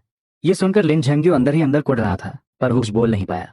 उसने सीधा इंटेरोगेशन फाइल सामने रख दी। बस यही है, अब तुम लोग बताओ कि इनके साथ क्या करना है। जियांग यू और जो शिकुन ने फाइल पर बस एक नजर डाली ही थी और फ्राउन किया ही था कि तभी ऊपर से एक जोरदार धमाके की आवाज आई। एक आदमी भागता हुआ आया और हाफते हुए बोला, एल्डर लिन, गजब हो गया। बाहर अचानक आग लग गई है। आग बहुत तेजी से फैल रही है। जल्दी चलिए। बाहर से तुम डरे हुए लग रहे थे, पर अंदर से तुम एकदम काम थे। तुमने मन ही मन सोचा, ये कोई फायर एक्सीडेंट नहीं? हाँ है, गन फायर और एक्सप्लोजन की आवाजें आ रही हैं, जरूर कोई हमला हुआ है। लिन झेंग्यू ने तुरंत ऑर्डर दिया, बड़े और सेकंड यंग मास्टर्स को सेफली बाहर निकालो। रही बात इन लोगों की, तो इंटेरोगेशन रूम में इन्हें मरने दो। जो शिकुन बहुत फुर्तीला था, वो सबसे पहले रूट चेक करने बाहर भागा। जियांग यू ने भी टेंशन में तुम्हारा हाथ पकड़ा, मेरे साथ चलो। तुम्हारे जाने के बाद लिन झेंग्यू की आंखों में साफ मर्डरस इंटेंट दिख रहा था। जब तुम लोग सेफली ग्राउंड लेवल पर पहुंचे तो पैनिक में भाग रही भीड़ के बीच कई हिडन फाइटर्स भी मौजूद थे, जो भीड़ को चीरते हुए तुम्हारी तरफ बढ़ रहे थे। सेकंड यंग मास्टर, आप बड़े यंग मास्टर को लेकर निकलिए, मैं इन्हें रोकता हूँ। जो शिकुन ने अकेले दर्जनों हमलावरों को रोक लिया और जियांग यू ने बिना एक पल गंवाए तुम्हारा हाथ पकड़ा और भागने लगा। तुमने उन हमलावरों को ध्यान से नोटिस किया। ये लोग जियांग फैमिली या लिन झेंग्यू के ट्रेंड फाइटर्स लग रहे हैं। क्या ये कोई इत्तेफाक है या फिर उसने किसी और गैंग से हाथ मिला लिया है? तुम अभी ये सोच ही रहे थे कि तभी तुम्हें पास में ही एक स्नाइपर की प्रेजेंस फील हुई। नीचे झुको। जियांग यू अचानक मुड़ा और उसने तुम्हें धक्का देकर जमीन पर गिरा दिया। तभी किसी के शरीर में गोली धंसने की आवाज आई। जियांग यू के लेफ्ट शोल्डर से खून बहने लगा। एक पल के लिए तुम सुन रह गए। तुमने कभी नहीं सोचा था कि जियांग यू तुम्हें बचाने के लिए बिना कुछ सोचे अपनी जान दांव पर लगा देगा। हालांकि अगर वो ऐसा नहीं भी करता तो भी तुम्हें खरोंच तक नहीं आती, पर अपनों का ऐसे प्रोटेक्ट करना सच में बहुत अच्छा लगता है। इस बार मैं तुम्हारा कर्जदार हो गया। तभी जो शिकुन भी वहां पहुंच गया। सेकंड यंग मास्टर, आप ठीक तो हैं? कुछ नहीं हुआ, बस हल्की सी खरोंच है। जियांग यू ने आसपास देखा और उसके होठों पर एक कोल्ड स्मर्क आ गई। अंकल जो, मुझे ये जिंदा चाहिए। तभी लिन जेंग्यू भी भागता हुआ वहां गया। उसके पीछे आ रहे गार्ड्स ने कुछ लोगों को घसीटते हुए लाया, जिनमें से एक वही स्नाइपर था जिसने जियांग यू को गोली मारी थी। जियांग यू की आंखें डार्क हो गईं। एल्डर लिन, आपकी स्पीड तो बहुत तेज है, इतनी जल्दी पकड़ भी लिया? लिन जेंग्यू ने सिर हिलाया। आखिर ये मेरा टेरिटरी है। सेकंड यंग मास्टर को चोट लगी है, मुझे कुछ तो एक्सप्लेनेशन देना ही पड़ेगा। ये कहते ही उसने अपनी गन निकाली और उन सबके सिर में गोली मार दी। जियांग फैमिली के यंग मास्टर्स पर हमला करने की हिम्मत? मौत तो इनके लिए बहुत आसान सजा है। इसके पीछे जो भी है, मैं किसी को नहीं छोड़ूंगा। सेकंड यंग मास्टर, क्या आप मेरे इस एक्सप्लेनेशन से सेटिस्फाइड हैं? जियांग यू का चेहरा एकदम कोल्ड था। हालांकि वो अंदर से गुस्से में उबल रहा था, पर वो कुछ बोल नहीं सकता था। बात का हिसाब मॉम और डैड के वापस आने पर होगा। जियांग फैमिली का बिजनेस में इतना भारी नुकसान हुआ है, ये आपकी गलती है। मैं सेटिस्फाइड हूं या नहीं ये मायने नहीं रखता। जो भी कहना है मेरे मॉम और डैड से कहना। इतना कहकर जियांग यू तुम्हें लेकर वहां से चला गया। उन्हें जाते हुए देखकर लिन जेंग्यू की आंखों में एक खौफनाक इरादा चमक उठा। तभी उसका एक खास आदमी पास आया और फुसफुसाते हुए बोला, बॉस, हमने अपने ही पार्टनर के लोगों को ऐसे मार दिया, उन्हें जवाब देना मुश्किल हो जाएगा। ये बेवकूफ किसी काम के नहीं थे, मारे गए तो मारे गए। वैसे भी आज नहीं तो कल उनसे लड़ाई होनी थी। कम से कम आज का दिन पूरी तरह बेकार तो नहीं गया। लिन झेंग्यू को भी हैरानी थी। जियांग यू जैसा एरोगेंट लड़का अपने उस बड़े भाई को बचाने के लिए अपनी जान पर खेल गया, जो उसके लिए सबसे बड़ा थ्रेट है। इस हमले की खबर मिलते ही जियांग फैमिली के सभी मेंबर्स तुरंत घर लौट आए। जैसे ही सबने घर में कदम रखा, उन्हें जियांग यू की आवाज सुनाई दी, जो तुम्हें डांट रहा था, ये कैसा एक्सप्रेशन है तुम्हारा? मैं मरा नहीं हूं अभी। अगर तुम जिद करके मेरे साथ नहीं आते तो क्या मेरे साथ ये सब होता? तुमने सिर नीचे कर रखा था और तुम्हारे चेहरे पर गिल्ट साफ दिख रहा था। ये सब मेरी गलती है, मेरी वजह से ब्रदर को चोट लग गई। असल में ये तुम्हारी ही जिम्मेदारी थी। अरे पागल बच्चे, इसमें तुम्हारी क्या गलती है? तुम्हारे ब्रदर ने खुद तुम्हें बचाया है, इसका मतलब वो तुम्हारी केयर करता है। शेन यीशान ने तुम्हारे सिर पर हाथ फेरते हुए तुम्हें तसल्ली दी। क्या तुम्हें अपने रूम में जाकर थोड़ा आराम करना है? शाओयू का ध्यान हम रख लेंगे, तुम अच्छे बच्चे की तरह जाओ। जब तक वो लोग आगे का प्लान और हिसाब बराबर करने की स्ट्रेटजी नहीं बना लेते, तुम्हारा वहां रहना उनके काम में रुकावट बन सकता था। और जाहिर है तुम भी इस मामले को ऐसे ही नहीं छोड़ने वाले थे। अपने रूम में वापस आते ही तुमने सबसे पहले एक कॉल मिलाया। एक्शन शुरू करो। तुम एक माफिया फैमिली के खोए हुए बड़े बेटे हो। तुम्हारे आने की खुशी में उन्होंने खून से सने हथियारों और टॉर्चर रूम को ऐसे छुपा दिया था जैसे तुम कोई मासूम बच्चे हो। उन्हें क्या पता था कि इन सालों में तुम अंडरग्राउंड वर्ल्ड के अनक्राउंड किंग और दुनिया के number 1 assassin organisation Dark Emperor के बॉस बन चुके हो। पर दुनिया की नजरों में तुम जियांग फैमिली के एक लूजर हो। इस वक्त जब जियांग फैमिली के सब लोग मीटिंग खत्म करके चले गए थे, जो शिकुन ने धीमी आवाज में पूछा, सेकंड यंग मास्टर, आपने अपनी जान की परवाह किए बिना बड़े यंग मास्टर को क्यों बचाया? अगर जरा सी भी चूक हो जाती तो आपकी जान जा सकती थी। जियांग यू ने सिर हिलाया। इसमें इतना सोचने वाली क्या बात है? आखिर मैं ही उसे अपने साथ बाहर लेकर गया था। अगर उसे कुछ हो जाता तो सारी गलती मेरी होती।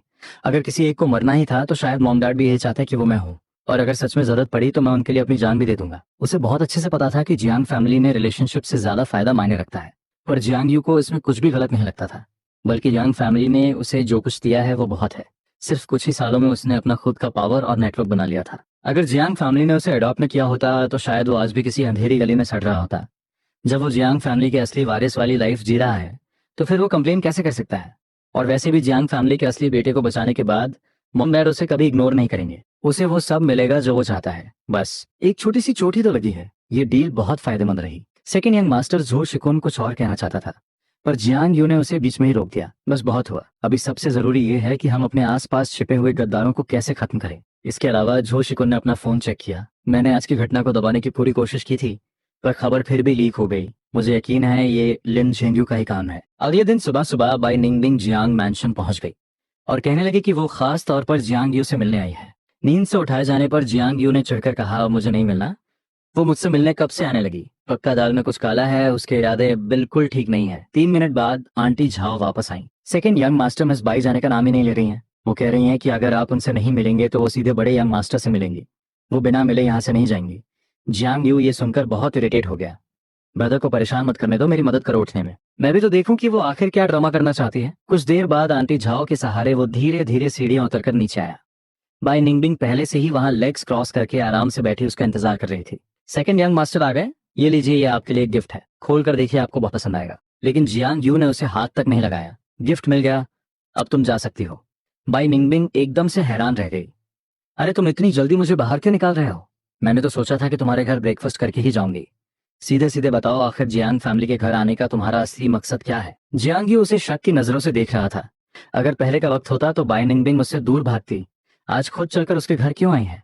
बाई निंगबिंग ने एक हल्की सी हंसी हंसी, जाहिर सी बात है, तुम्हारे साथ पुरानी दुश्मनी भुलाने आई हूँ। वैसे क्या यंग मास्टर जियांग घर पर है या नहीं? जियांग यू का चेहरा ऐसा हो गया मानो वो पहले से ही जानता था। आंटी झाओ इन्हें बाहर का रास्ता दिखाई। अरे रुको। उसकी बात पूरी होने से पहले ही बाई निंगबिंग को पूरे सम्मान के साथ बाहर निकाल दिया गया। अंदर जियांग यू ने अब आराम से वो गिफ्ट खोला। जब उसने ध्यान से देखा तो वो हैरान रह गया। उसमें लिन झेंग्यू और ब्लैक रिवर गैंग के बीच कनेक्शंस के सबूत थे। बाई निंगबिंग जियांग फैमिली से पहले ही ये सब कैसे पता लगा सकती है? इसके बारे में ज्यादा सोचने का वक्त नहीं था। जियांग यू को यह एहसास हो गया था कि वो बाई निंगबिंग का एहसानमंद है। उसी वक्त एक स्टडी रूम में लिन झेंग्यू, जो छुपने के लिए वहां आया था, जियांग बोशान की सार्केज्म भरी हंसी देख रहा था। क्या हुआ? प्लान फेल हो गया तो मेरी याद आ गई। किसने सोचा था कि ब्लैक रिवर गैंग वाले इतने बड़े लूजर निकलेंगे? वो तो खुद को शार्प शूटर कहते थे ना। लिन झेंग्यू ने दांत पीसते हुए कहा। उसे भी बहुत ह्यूमिलिएशन फील हो रहा था। जियांग बोशान ने अपने हाथ फैलाए। मैंने तुम्हें पहले ही वार्न किया था। जियांग यू कोई आम लड़का नहीं है। अब इस तमाशे के बाद मुझे डर है कि तुम्हारी उनसे खुली दुश्मनी हो जाएगी। लिन झेंग्यू ने सिर हिलाया। हाँ, अगर हमने और डिले किया तो हमारे पास कोई चांस नहीं बचेगा। इससे पहले कि वो लोग वापस आए, हमें ओरिजिनल प्लान के हिसाब से उन्हें एक एक करके खत्म करना होगा। इधर जियांग फैमिली के मैंशन में जब तुम सोकर उठे तो तुमने देखा कि पूरी हवेली एकदम खाली और शांत है। आंटी झाओ ब्रदर कहाँ है? आंटी झाओ ने सिर हिलाया। सेकंड यंग मास्टर कुछ बॉडीगार्ड्स को लेकर बाहर गए हैं। ये सुनते ही तुम्हें एक अजीब सी बेचैनी फील हुई। क्या अंकल जो उनके साथ नहीं गए? मैंने उन्हें रोकने की बहुत कोशिश की पर नहीं माने। उन्होंने कहा कि जो शिकुन जहां गए हैं वो जगह ज्यादा डेंजरस है। वो तो बस शिन्यांग बिल्डिंग से एक डॉक्यूमेंट लेने गए हैं। आंटी झाओ का इरादा तुम्हें ये सब बताने का बिल्कुल नहीं था, पर उन्हें क्या पता था कि बड़े यंग मास्टर की आंखों का खौफ जियांग चेंगजू से भी ज्यादा खतरनाक होगा। उस खौफ के आगे उन्हें बिना कुछ सोचे समझे सब उगल दिया। जब उन्हें होश आया तो उन्हें फील हुआ कि उनके पैर कांप रहे हैं। पर बड़े यंग मास्टर तो अभी अभी घर वापस आए हैं ना। सर ने तो उन्हें अभी तक कुछ सिखाया भी नहीं होगा। ठीक है, मैं समझ गया। आंटी झाओ के जाने के बाद तुम गहरी सोच में पड़ गए। अब मॉम डैड को इन्फॉर्म करने का कोई फायदा नहीं है, बहुत देर हो चुकी है। मुझे खुद ही जाकर अपने जिद्दी ब्रदर को पकड़कर वापस लाना होगा। तुम ये सोच ही रहे थे कि अचानक तुम्हारा फोन बज उठा। कॉल उठाते ही दूसरी तरफ से एक घबराई हुई आवाज आई, बॉस गड़बड़ हो गई, जियांग यू को अगवा कर लिया गया है। ये सुनते ही तुम्हारा चेहरा एकदम कोल्ड हो गया। क्योटो में जितने भी लोग हैं सबको वहां भेजो और मुझे एग्जैक्ट लोकेशन सेंड करो। ये कहते हुए ही तुमने अपने बेड के नीचे से 2 वेपन्स निकाले और तेज कदमों से बाहर की तरफ चल पड़े। आंटी झाओ और आसपास के सर्वेंट्स तुम्हें देखकर डर से कांपने लगे। बड़े यंग मास्टर के अंदर से इतना टेरिफाइंग ऑरा कैसे निकल सकता है? बिना ज्यादा सोचे आंटी झाओ तुरंत तुम्हारे सामने आ खड़ी हुई। बड़े यंग मास्टर, आप बाहर नहीं जा सकते। अगर आपको कुछ हो गया तो हम इसकी रिस्पॉन्सिबिलिटी नहीं ले पाएंगे। रास्ते से हट जाओ, मैं खुद वापस आकर मॉम डैड को जवाब दे दूंगा। इससे पहले कि वो कुछ समझ पाती तो पलक झपकते ही बहुत दूर निकल गए और देखते ही देखते गायब गए। जब आंटी झाओ को होश आया तो वो पूरी तरह पैनिक कर गई। उन्होंने खाली हवा में ही जोर से चिल्लाया, जल्दी उनके पीछे जाओ और बड़े यंग मास्टर को प्रोटेक्ट करो। कुछ सेकंड्स बाद अंधेरे से कुछ लोग बाहर आए। आंटी झाओ, ज्यादातर लोगों को तो अंकल जो अपने साथ ले गए हैं। हम जो थोड़े बहुत लोग यहाँ बचे हैं, हमें जियांग मैंशन को प्रोटेक्ट करना है। हम यहाँ से नहीं जा सकते। ये सुनकर आंटी झाओ की धड़कनें और तेज हो गईं। उन्होंने झटपट फोन निकाला और कॉल मिलाने लगी, पर बहुत देर तक सर और मैडम में से किसी ने फोन नहीं उठाया। यहाँ तक कि उसके हस्बैंड जो शिकुन का फोन भी नहीं लग रहा था। बस आज कोई गड़बड़ ना हो। सीन शिफ्ट होता है एक प्राइवेट मैंशन पर। जियांग बोशान और लिन झेंग्यू अब काफी रिलैक्स दिख रहे थे।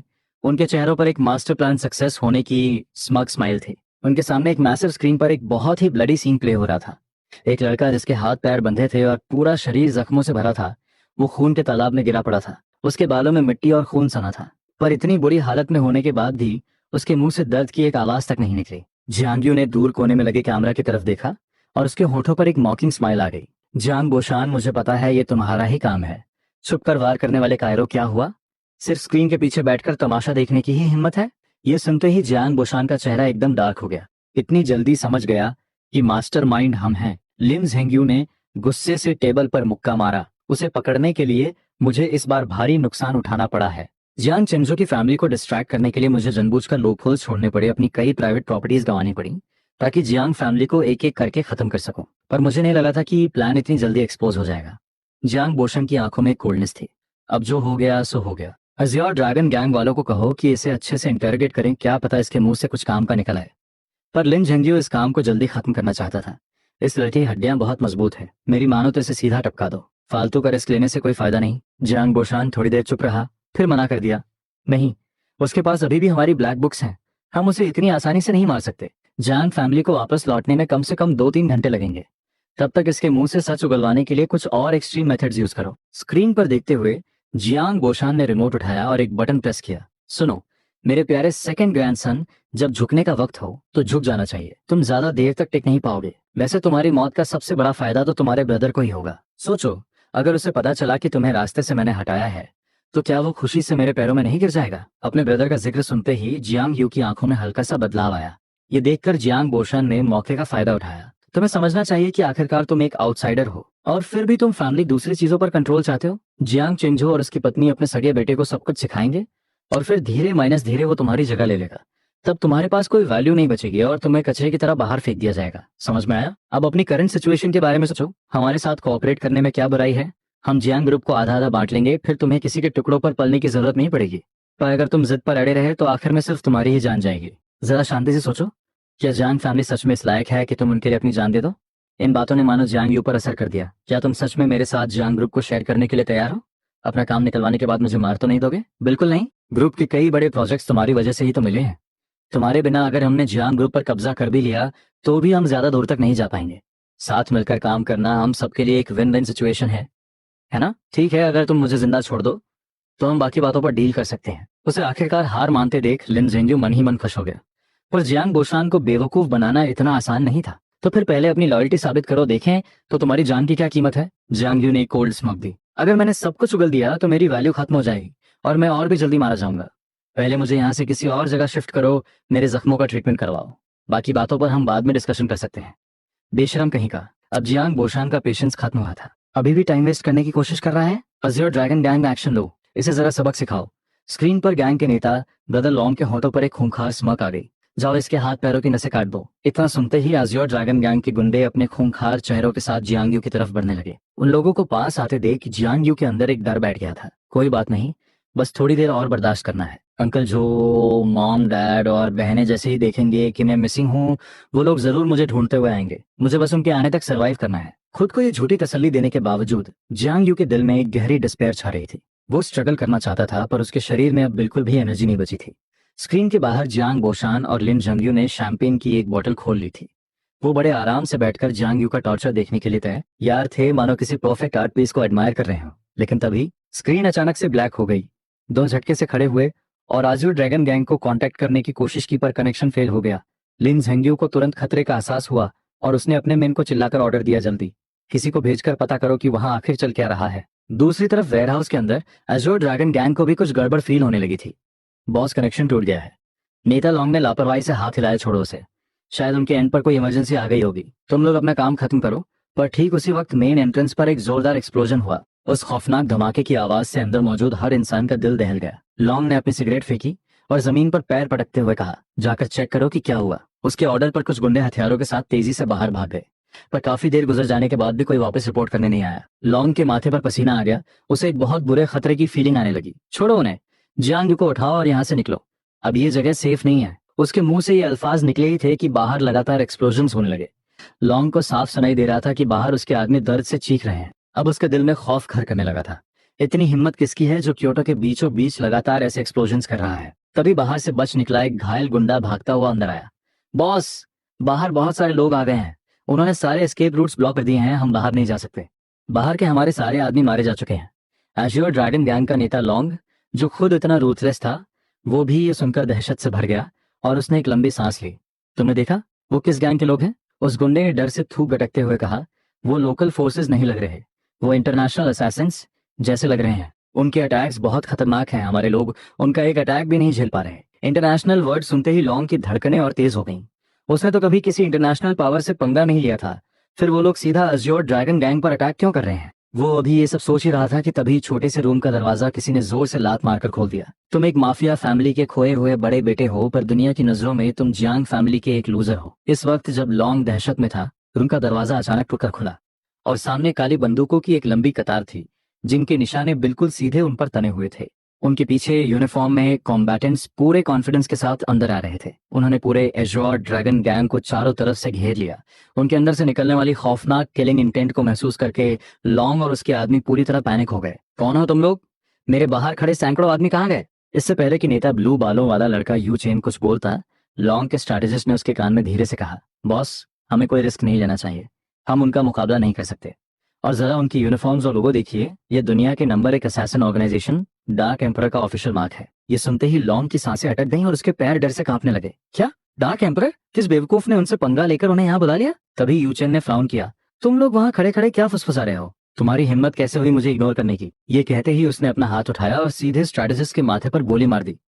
उसकी डेड बॉडी की जमीन पर गिरते ही लॉन्ग की आंखों में आंसू आ गए। महानुभावों, प्लीज गोलियां मत चलाइए, हम बैठकर बात कर सकते हैं। कोने में पड़ा जियांग यू ये सब देखकर खुश भी था और कंफ्यूज भी।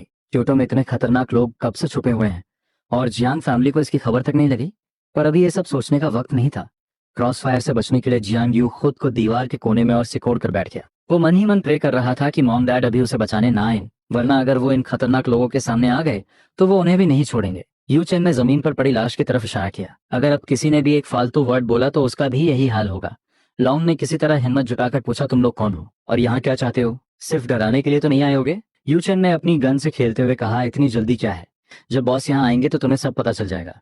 बॉस वर्ड सुनते ही लॉन्ग की आंखें फटी की फटी रह गई और उसका दिल खौफ से बैठ गया। इनका बॉस भी आ रहा है? मैंने तो बस जियांग फैमिली के एक लड़के को किडनैप किया था, फिर मैं इस टेरिफाइंग फोर्स के निशाने पर कैसे आ गया? अभी उसके दिमाग में एक आइडिया आया, अगर ये लोग जियांग यू के लिए आए हैं तो मैं उसे हॉस्टेज बनाकर अपनी जान बचा सकता हूँ। ये सोचकर लॉन्ग ने चुपके से अपनी कमर पर रखा चाकू निकाला और दबे पांव जियांग यू की तरफ बढ़ने लगा।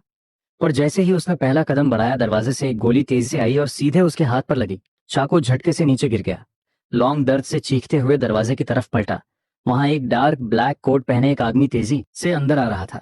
उसके भारी जूतों की आवाज उस सन्नाटे में गूंज रही थी। वो जैसे जैसे करीब आ रहा था, लॉन्ग को उस आदमी के अंदर से निकलने वाला मौत का ऑरा महसूस होने लगा। यूचेन और उसके सभी आदमी तुरंत सीधे खड़े हो गए और रिस्पेक्टफुली अपना सिर झुका लिया। बॉस, हमने आपके ऑर्डर के मुताबिक इन सबको पूरी तरह से घेर लिया है। ये सुनकर जियांग यू ने भी दरवाजे की तरफ देखा, पर अगले ही पल उसकी आंखें फटी की फटी रह गईं। ब्रदर, तुम यहाँ कैसे? जैसे ही उसकी नजरें तुम्हारी आंखों से मिली, जियांग यू की धड़कनें मानो एक सेकंड के लिए रुक गईं और तुम्हारी वो कोल्ड और खतरनाक आंखें जो अभी तक मौत का पैगाम लग रही थी, जियांग यू को देखते ही एकदम सॉफ्ट हो गई। तुमने तुरंत नीचे बैठकर उसके हाथ पैर की रस्सियां खोली और उसे सहारा देकर खड़ा किया। खुद को देखो जरा, मेरी नजरों से दूर गए। अभी कुछ ही वक्त हुआ था और अपनी क्या हालत बना ली है। तुम्हारी ये बात सुनकर और पिछले आधे घंटे का वो भयानक टॉर्चर याद करके जियांग यू की आवाज भारी हो गई। ब्रदर, मैं बस, रोना मत।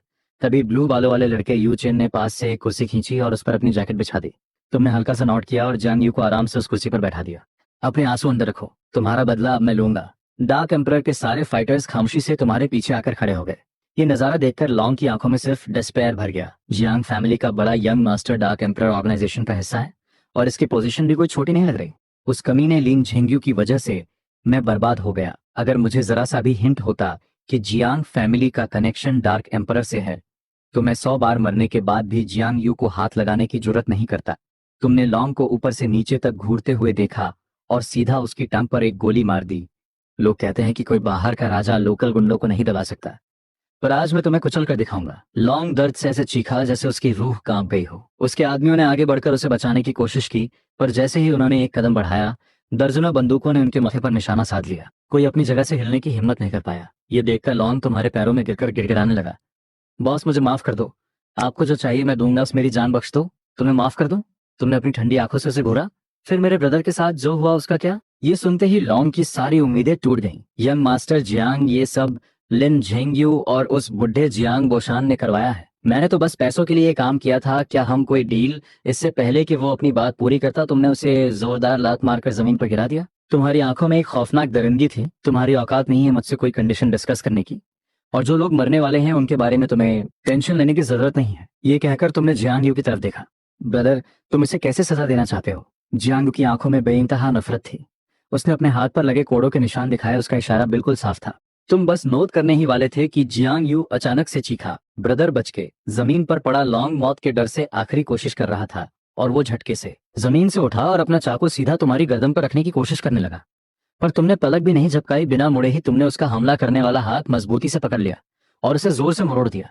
चाकू के जमीन पर गिरने की आवाज के साथ ही लॉन्ग भी धड़ाम से जमीन पर गिर गया। तुमने अपने पैर से उस चाकू को हवा में उछाला, उसे हवा में ही कैच किया और पूरी ताकत से लॉन्ग के सीने में गाड़ दिया।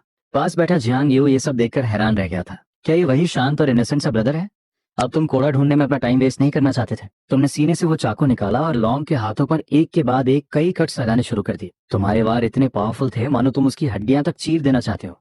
पूरा कमरा उसकी दर्दनाक चीखों से गूंजने लगा। थोड़ी देर बाद तुमने मुड़कर वापस जियांग यू की तरफ देखा। हालांकि ये देखकर जियांग यू को काफी सुकून मिला था, पर उसे लगा कि ये सजा अभी भी काफी नहीं है। उसने अपना माथा पकड़ते हुए दर्द से कहा, ब्रदर, मेरे सिर में भी बहुत तेज दर्द हो रहा है। ये सुनते ही तुम्हारी आंखें एकदम डार्क हो गई। तुमने पास ही जमीन पर पड़े एक लकड़ी के टुकड़े को उठाया, फिर अपने आस्तीन से कुछ ब्लेड्स निकाले और उन्हें धीरे धीरे उस लकड़ी के टुकड़े में फिक्स करने लगे। तुम्हें ये सब करते देख लॉन्ग की रूह कांप गई। वो डर के मारे वहां से भागने की कोशिश करने लगा, और अब उसमें पैर हिलाने तक की एनर्जी नहीं बची थी। दर्द की वजह से वो बेहोशी की हालत में पहुंच चुका था। तुम्हारी आंखों में मौत जैसी ठंडक थी। तुम धीरे धीरे उसके पास गए और फिर वो ब्लेड लगा लकड़ी का टुकड़ा पूरी ताकत से उसके चेहरे पर दे मारा। एक और दर्दनाक और खौफनाक चीख गूंजी। लॉन्ग का चेहरा पूरी तरह से छिलकर खून से लथपथ हो चुका था। वो अपनी आखिरी सांसें गिन रहा था। ऐसा लग रहा था मानो किसी भी सेकंड उसकी जान जा सकती है। उसे इस खौफनाक हालत में देखकर जियांग यू को आखिरकार तसल्ली मिल गई। ठीक है ब्रदर, अब इसे आखिरी सजा दे दो। ये तो बस एक छोटा मोहरा है। अभी हमारा मेन मिशन उन दोनों जियांग बोशन और लिन जेंगियो को पकड़ना है। उसकी बात सुनकर तुमने लॉन्ग के गले पर सीधा एक ब्लेड दे मारा, जिससे उसकी उसी वक्त मौत हो गई। ये सब खत्म करने के बाद तुमने अपना रुमाल निकाला और अपने हाथों से खून साफ किया। ब्रदर, क्या अब तुम्हें सुकून मिला? जियांग यू ने खुशी से अपना सिर हिलाया। उसकी आंखों में एक अजीब सी एक्साइटमेंट थी। ब्रदर, तुम सच में बहुत कूल लग रहे थे। तुमने उसे एक हल्की सी स्माइल दी और फिर अज़्योर ड्रैगन गैंग के बाकी बचे लोगों की तरफ देखा। तुम्हारी जान तो मैं बख्श दूंगा, पर तुम लोग जिंदा बचकर भी कोई नॉर्मल लाइफ नहीं जी पाओगे। ये कहते हुए तुमने यू चैन को इशारा किया। इन सबकी आंखें निकाल लो, फिर इनके हाथ पैर तोड़कर इन्हें गहरे जंगलों में फेंक दो। तुम्हारी वो कोल्ड आवाज किसी नर्क से आए शैतान जैसी लग रही थी। तुम्हारे एक ऑर्डर से ही उन लोगों की जान हलक में आ गई। वो सब पागलों की तरह पीछे हटने लगे। डार्क एम्परर के फाइटर्स को तुरंत सिग्नल मिल गया। उनके हाथों में पलक झपकते ही बटरफ्लाई नाइव्स आ गए और वो आगे बढ़कर सीधा उनकी आंखों पर वार करने लगे। पूरे कमरे में भयानक चीख पुकार मच गई। किसी को भी काउंटर अटैक करने का जरा सा भी मौका नहीं मिला। इसके बाद यूचेन ने डार्क एम्परर के लोगों के साथ मिलकर पूरे सीन को साफ कर दिया। उन्होंने ऐसा फेक सीन क्रिएट किया कि जैसे एज़ोर ड्रैगन गैंग रातों रात देश छोड़कर भाग गया हो। अब चाहे कोई भी गैंग कितनी भी इन्वेस्टिगेशन कर ले, कोई जियांग फैमिली तक नहीं पहुंच पाएगा। इसके अलावा डार्क एम्परर ने अज़्योर ड्रैगन गैंग के टेरिटरी पर कब्जा करके 9 एम्परर्स सोसाइटी नाम का एक नया गैंग बना लिया और अपने स्ट्रिक्ट रूल्स के साथ धीरे धीरे उनका सारा बिजनेस टेक ओवर कर लिया। इधर मॉम, डैड और तीनों बहनें घबराहट में घर से बाहर तुम्हें ढूंढने निकल ही रहे थे कि तभी तुमने अपनी कार तेज ब्रेक मारते हुए उनके ठीक सामने रोक दी। तुम थोड़ा घबराए हुए लग रहे थे। मॉम, डैड, सिस्टर्स, आप सब दरवाजे पर क्या कर रहे हैं? तुमने सही सलामत वापस देखकर सबने राहत की सांस ली। ब्रदर, शुक्र है तुम ठीक हो। हमें अभी के अभी तुम्हारे ब्रदर को ढूंढने जाना होगा। तुमने पीछे की तरफ इशारा किया। ब्रदर तो मेरे पीछे है। ये सुनते ही सबने एक साथ कार की बैक सीट की तरफ देखा और अगले ही पल उनका दिल दहल गया। शायू, तुम्हें क्या हुआ? जल्दी से हॉस्पिटल ले चलो। जियांग को अंदर ले जाने के बाद पूरी फैमिली ने तुम्हें सवालों से घेर लिया, पर शुक्र है तुमने बहुत चालाकी से मेन डिटेल्स छुपाकर उन्हें आधी अधूरी कहानी सुना दी। तुमने सिर्फ इतना बताया कि जियांग बोशान लिन झेंगी तुम्हें मारना चाहते थे, लेकिन बीच में अज़्योर ड्रैगन गैंग उनसे बदला ले आ गया। इस अफरा तफरी में जियांग वहां से भाग निकला और रास्ते में तुम्हें मिल गया और फिर तुम दोनों साथ में वापस आ गए। जियांग बोशान ने अज़्योर ड्रैगन गैंग से क्या पंगा लिया था ये मुझे नहीं पता। जब जियांग को होश आया तो मॉम डैड ने उससे भी पूछताछ की और उसका जवाब भी बिल्कुल तुम्हारे जैसा ही था। हालांकि उन्हें तुम दोनों की हालत देखकर बहुत दुख हो रहा था, फिर भी जियांग फैमिली के बड़ों ने तुम दोनों भाइयों को खूब डांट लगाई। कमरे में जियांग अपनी क्यूरियोसिटी कंट्रोल नहीं कर पाया और आखिरकार उसने पूछ लिया, ब्रदर, तुम और वो लोग जो आज आए थे वो किस ऑर्गेनाइजेशन से हैं? तुम बिस्तर पर लेटे हुए थे, तुम्हारे चेहरे पर कोई एक्सप्रेशन नहीं था। Dark emperor. ये सुनते ही कमरे में एक खौफनाक सन्नाटा छा गया। कुछ देर बाद जियांग ने एक गहरी सांस ली। अब समझ में आया कि अज़्योर ड्रैगन गैंग के लोग इतने डरे हुए क्यों थे। क्योटो का सबसे बड़ा गैंग पलक झपकते ही खत्म हो गया। तभी जियांग की आंखें खौफ से बड़ी हो गईं। तो क्या तुम आगे भी लोगों को मारने का काम करते रहोगे? अब और मत मारो। अब तुम घर वापस आ गए हो तो क्या तुम उस ऑर्गेनाइजेशन को नहीं छोड़ सकते? हम तुम्हारी देखभाल कर लेंगे। तो उनने काम में जवाब दिया, मैं उस ऑर्गेनाइजेशन को नहीं छोड़ सकता।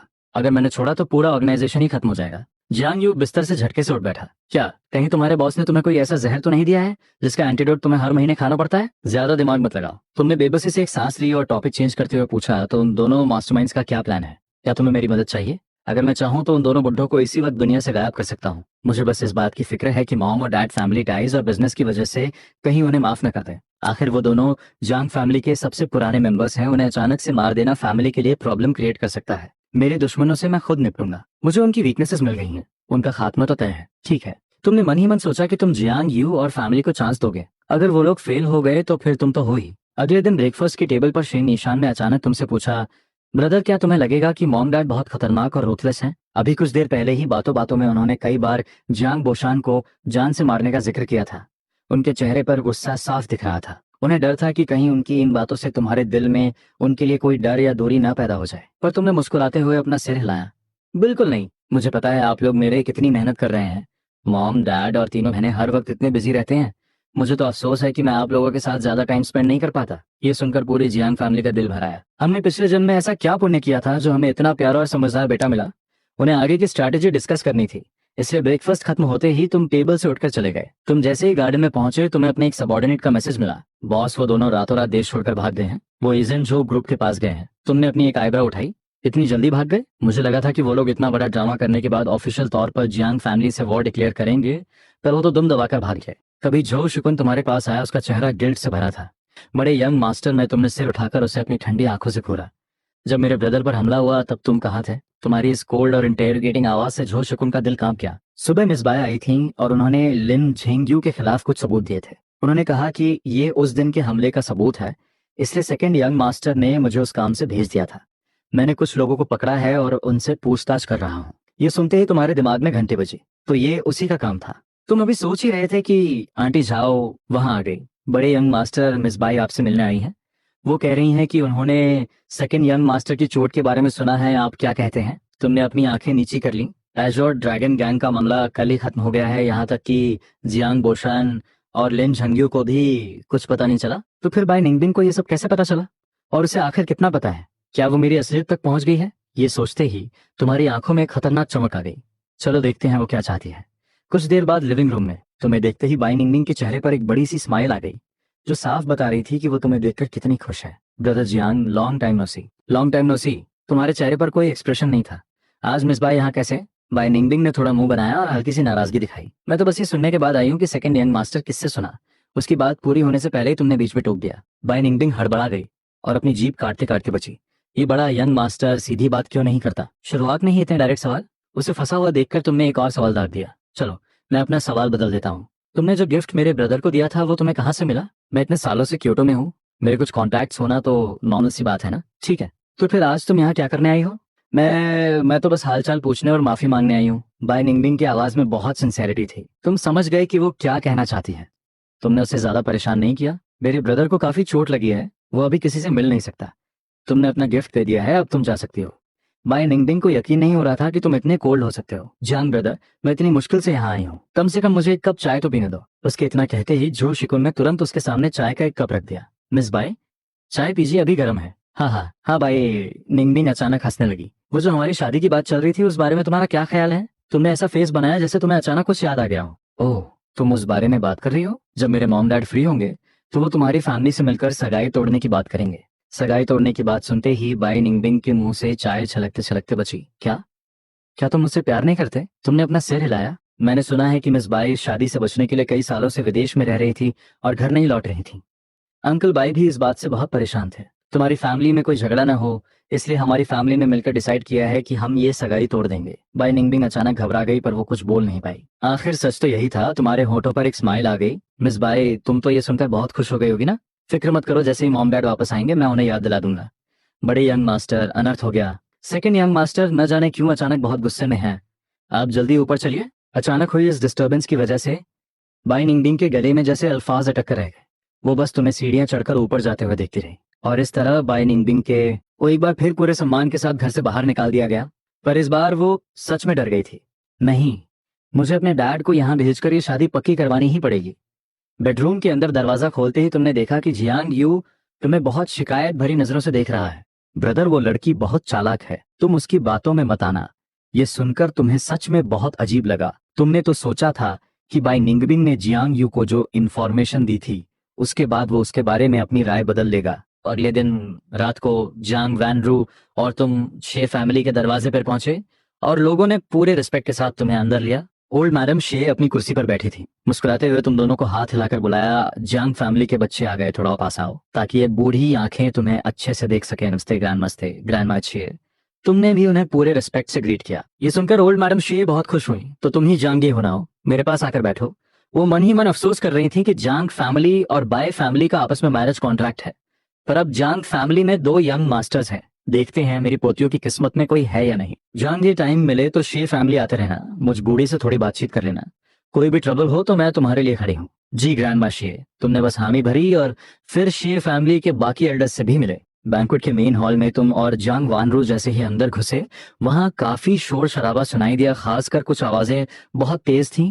क्या वो नहीं कह रहे थे कि जियांग फैमिली के लोग आएंगे, पार्टी स्टार्ट होने वाली है और उनका कोई अता पता नहीं, और आ भी गए तो क्या? एक लूजर से शादी करके कौन अपनी लाइफ बर्बाद करेगा? और वैसे भी सुना है जियांग फैमिली की इंटरनल फाइट अब सबके सामने आ चुकी है।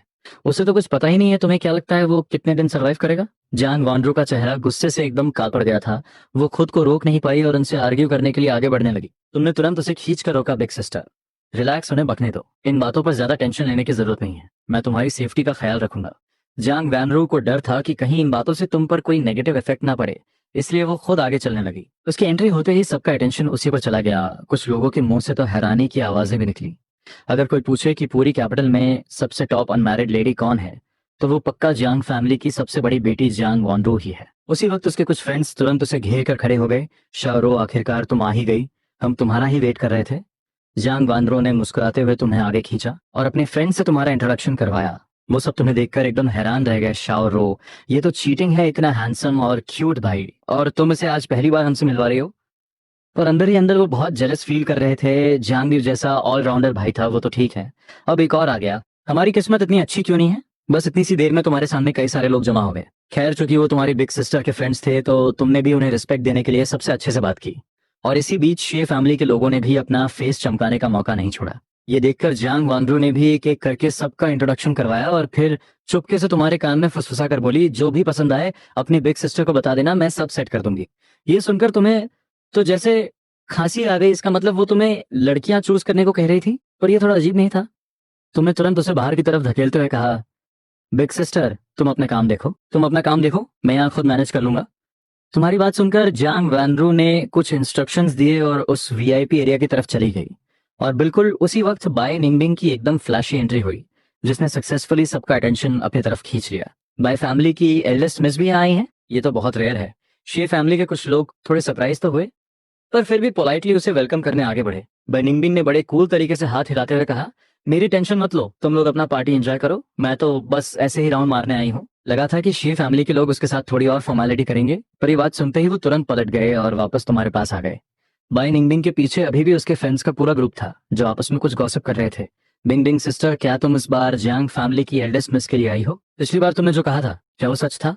क्या सच में तुम्हें प्यार हो गया है? बाय निंगबिंग ने बस हल्के से हम कहा, पर उसकी नजरें लगातार तुम पर ही टिकी थीं। खेल खत्म, हमारी एल्डेस्ट मिस तो सच में फॉल कर चुकी हैं। उसकी एक बेस्ट फ्रेंड ने अपनी ठुड्डी पर हाथ रखकर सीरियस एनालिसिस करते हुए कहा, पर मुझे क्यों लग रहा है कि तुम्हारा कोई चांस नहीं है। जरा उसके आसपास के लोगों को देखो, ऐसा लग रहा है जैसे हर कोई तुमसे कहीं ज्यादा स्ट्रांग है। ये सुनकर बाय निंगबिंग का चेहरा एकदम से चिढ़ गया। तुम लोग क्या जानो, वहां इतने सारे लोग उसे घेरे हुए हैं, उसे कितनी गर्मी लग रही होगी। अच्छा, अगर तुम में दम है तो जाओ ना, यंग मास्टर जांग वहीं तो खड़े हैं। हाँ तो जाती हो ना? बाय निंगबिंग ने अपने बालों को झटका और भीड़ को चीरते हुए सीधे तुम्हारे सामने आकर खड़ी हो गई। जांग, लॉन्ग टाइम नो सी, पिछली बार तुम्हें मुझसे कुछ बात करनी थी ना, चलो बाहर चलकर बात करते हैं। उसकी इतनी क्लोज और इंटीमेट आवाज सुनकर सबके सब, उसकी इतनी इंटीमेट बातें सुनकर सबके सब एकदम सुन्न रह गए। और फिर उनकी फटी की फटी आंखों के सामने बाय निंगबिंग सीधा तुम्हारा हाथ पकड़कर तुम्हें वहां से भगा ले गई। एक्सक्यूज मी, जरा साइड हटना। पास खड़े सी फैमिली के लोगों का मुंह अजीब सा हो गया लग रहा है। बाय निंगबिंग सच में जांग पर लाइन मार रही है। अभी उसने जो ड्रामा किया वो तो बिल्कुल अपना क्लेम ठोकने जैसा था। इधर विला के बाहर एक छोटे से पवेलियन में तुमने गहरी सांस ली और आराम से कहा, मिस बाय, इतने सारे लोगों के सामने मुझे इस तरह खींच कर लाना, क्या ये थोड़ा अजीब नहीं है? बाय निंगबिंग ने थोड़ी शर्मिंदगी से अपना हाथ पीछे खींच लिया। मेरी गलती है, नेक्स्ट टाइम मैं पक्का तुम्हें पहले से बता दूंगी। ये सुनकर तुम्हें गुस्से वाली हंसी आ गई क्या? तुम नेक्स्ट टाइम का प्लान भी बना रही हो? सोच भी नहीं सकती क्या? बाई निंगबिंग ने अपनी कमर पर हाथ रखा और मुंह फुलाते हुए बोली, मेरे जैसी इतनी खूबसूरत लड़की ने खुद तुम्हारा हाथ पकड़ा और तुम नखरे दिखा रहे हो? और देखा जाए तो तुम्हें मुझे थैंक यू बोलना चाहिए। अगर मैंने तुम्हें वहां से ना निकाला होता तो वो लड़कियां तुम्हें अब तक छोड़ती नहीं। अब देखो यहाँ कितनी शांति है। तुमने उसे एक वियर्ड लुक दिया तो क्या मुझे सच में तुम्हारा थैंक यू करना चाहिए? बाई निंगबिंग ने बड़ी शान से हाथ हिलाते हुए कहा, अरे उसकी कोई जरूरत नहीं, हमारे बीच ये फॉर्मेलिटी कैसी? तुम तो एकदम स्पीचलेस ही हो गए। ऐसे बोल रही है जैसे हम कितने क्लोज हों ही।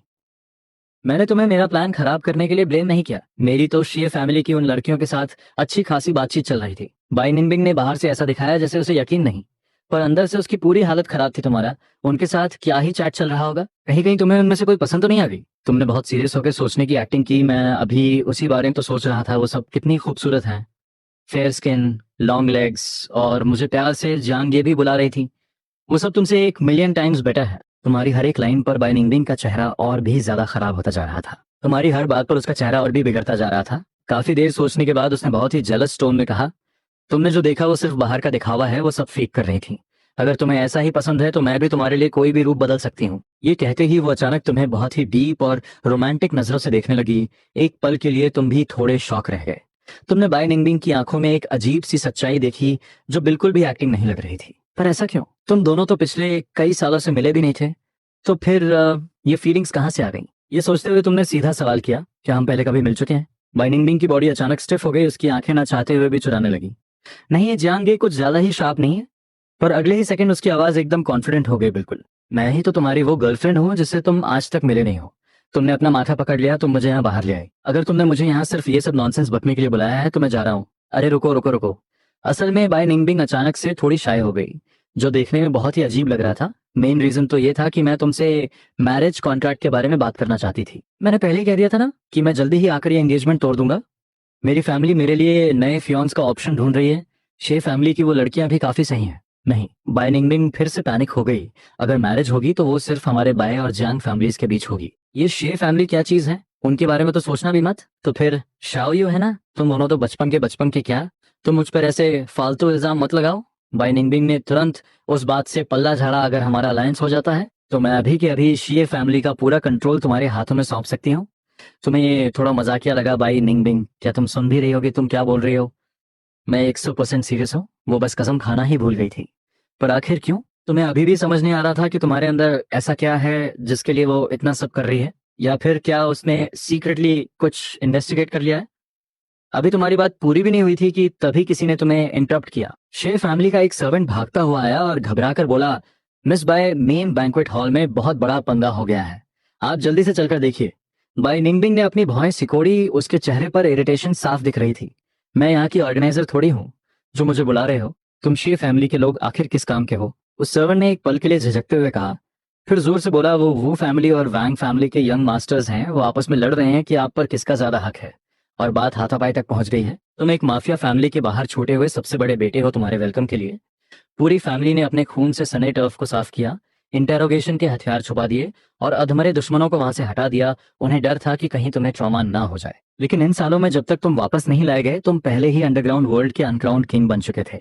इंटरनेशनल लेवल की number 1 assassin organisation Dark Empire के नेता। पर बाहर वालों की नजर में तुम सिर्फ एक लूजर हो। और इस वक्त जब तुम और नए निंगबिंग पवेलियन में बात कर रहे थे, शे फैमिली का सर्वेंट भागता हुआ आया, मिस बाय, बैंक्वेट हॉल में पंगा हो गया है, आप जल्दी से चलकर देखिए। बाय निंगबिंग के चेहरे पर झुंझलाहट थी। मैं यहाँ की ऑर्गेनाइजर थोड़ी हूँ जो मुझे बुला रहे हो। तुम शे फैमिली के लोग आखिर क्या करते रहते हो? सर्वेंट ने झिझकते हुए कहा, वो वू और वांग फैमिली के यंग मास्टर्स आपस में भिड़ गए हैं कि आप पर किसका ज्यादा हक है। बाय निंगबिंग का दिल धक से रह गया और उसे लगा कि अब गड़बड़ हो गई। उसने बहुत ही डरते डरते तुम्हारी तरफ देखा। मुझे सच में कुछ नहीं पता कसम से। इस सबसे उसका क्या लेना देना? वो तो वहां मौजूद भी नहीं थी, फिर भी बात उस तक आ गई। और ये शे फैमिली का सर्वेंट भी कितना बेवकूफ है, जांग दे के सामने सब बक दिया। नहीं, बाय निंगबिंग को अचानक से रियलाइज हुआ, पक्का ये शे फैमिली वालों की जानबूझकर की गई चाल है। तुमने उसे एक मॉकिंग लुक देते हुए कहा, आग लग चुकी है, क्या तुम जाकर देखना नहीं चाहोगी? बाय निंगबिंग तो पूरी तरह से सुन्न हो गई। क्या फालतू का इल्जाम उसके सिर फूट गया था? वैसे भी उसका तो सच में बहुत बड़ा ब्लेम उसके सर पे आ गिरा था। पहले तो वो जाना नहीं चाहती थी, लेकिन तुम उसे ये ड्रामा देखने के लिए बार बार पुश कर रहे थे। शायद छोड़ो, जाकर देखते हैं कि वो दो माइंडलेस यंग मास्टर्स हैं कौन। वो इतने सालों तक फॉरेन में रही थी, फिर भी लोग अभी तक उसके पीछे क्यों पड़े हैं? जब बाय निंगबिंग और तुमने बैंक्वेट हॉल में कदम रखा तो सबकी निगाहें फिर से तुम दोनों पर टिक गईं। सबके सब बस तमाशा देखने के मूड में थे। शे फैमिली का यंग मास्टर शे जिनचन भागता हुआ तुम्हारे पास आया और बड़ी दोस्ती दिखाते हुए तुम्हारे कंधे पर हाथ रख दिया। जांगे, जल्दी इधर आओ, मैं तुम्हें बताता हूँ। और फिर उसने नमक मिर्च लगाकर सारी स्टोरी सुना दी। शे फैमिली की बाकी लड़कियां भी मौका देखकर तुम्हारे आसपास खड़ी हो गईं और बाय निंगबिंग को तुमसे दूर कर दिया। ये देखकर बाय निंगबिंग गुस्से से दांत पीसने लगी। उसने हॉल के बीच में खड़े उन दोनों लड़कों को घूर कर देखा। तुम दोनों हो कौन? बंदरों की तरह एक्टिंग करने के लिए भाड़े पर आए हो क्या? इतनी घटिया एक्टिंग है तो स्टेज से नीचे उतरो। वो दोनों यंग मास्टर्स एकदम से घबरा गए। उन दोनों की आपस में कभी नहीं बनती थी। वो दोनों यंग मास्टर्स एकदम से घबरा गए। उनकी आपस में दुश्मनी थी, ये सच था। वो बाई निंगबिंग को चाहते थे, ये भी सच था। और शे फैमिली से थोड़े पैसे लेकर ये ड्रामा कर रहे थे, ये भी सच था। उन्होंने सोचा था कि इससे बाई निंगबिंग का अटेंशन मिलेगा, पर उन्हें नहीं पता था कि वो इतना भड़क जाएगी। आसपास के लोगों की फुसफुसाहट सुनकर बाई निंगबिंग का सिर फटने लगा। मौके का फायदा उठाकर शे फैमिली की थर्ड मिस शे गुक्शुए ने आग में घी डालने का काम किया, वो भी सीधा बाय निंगबिंग के मुंह पर। बाय फैमिली की एल्डेस्ट मिस का टेम्पर तो बहुत खराब है, ये तो बिल्कुल भी परफेक्ट मैच नहीं है। बाय निंगबिंग का गुस्सा सातवें आसमान पर पहुंच गया।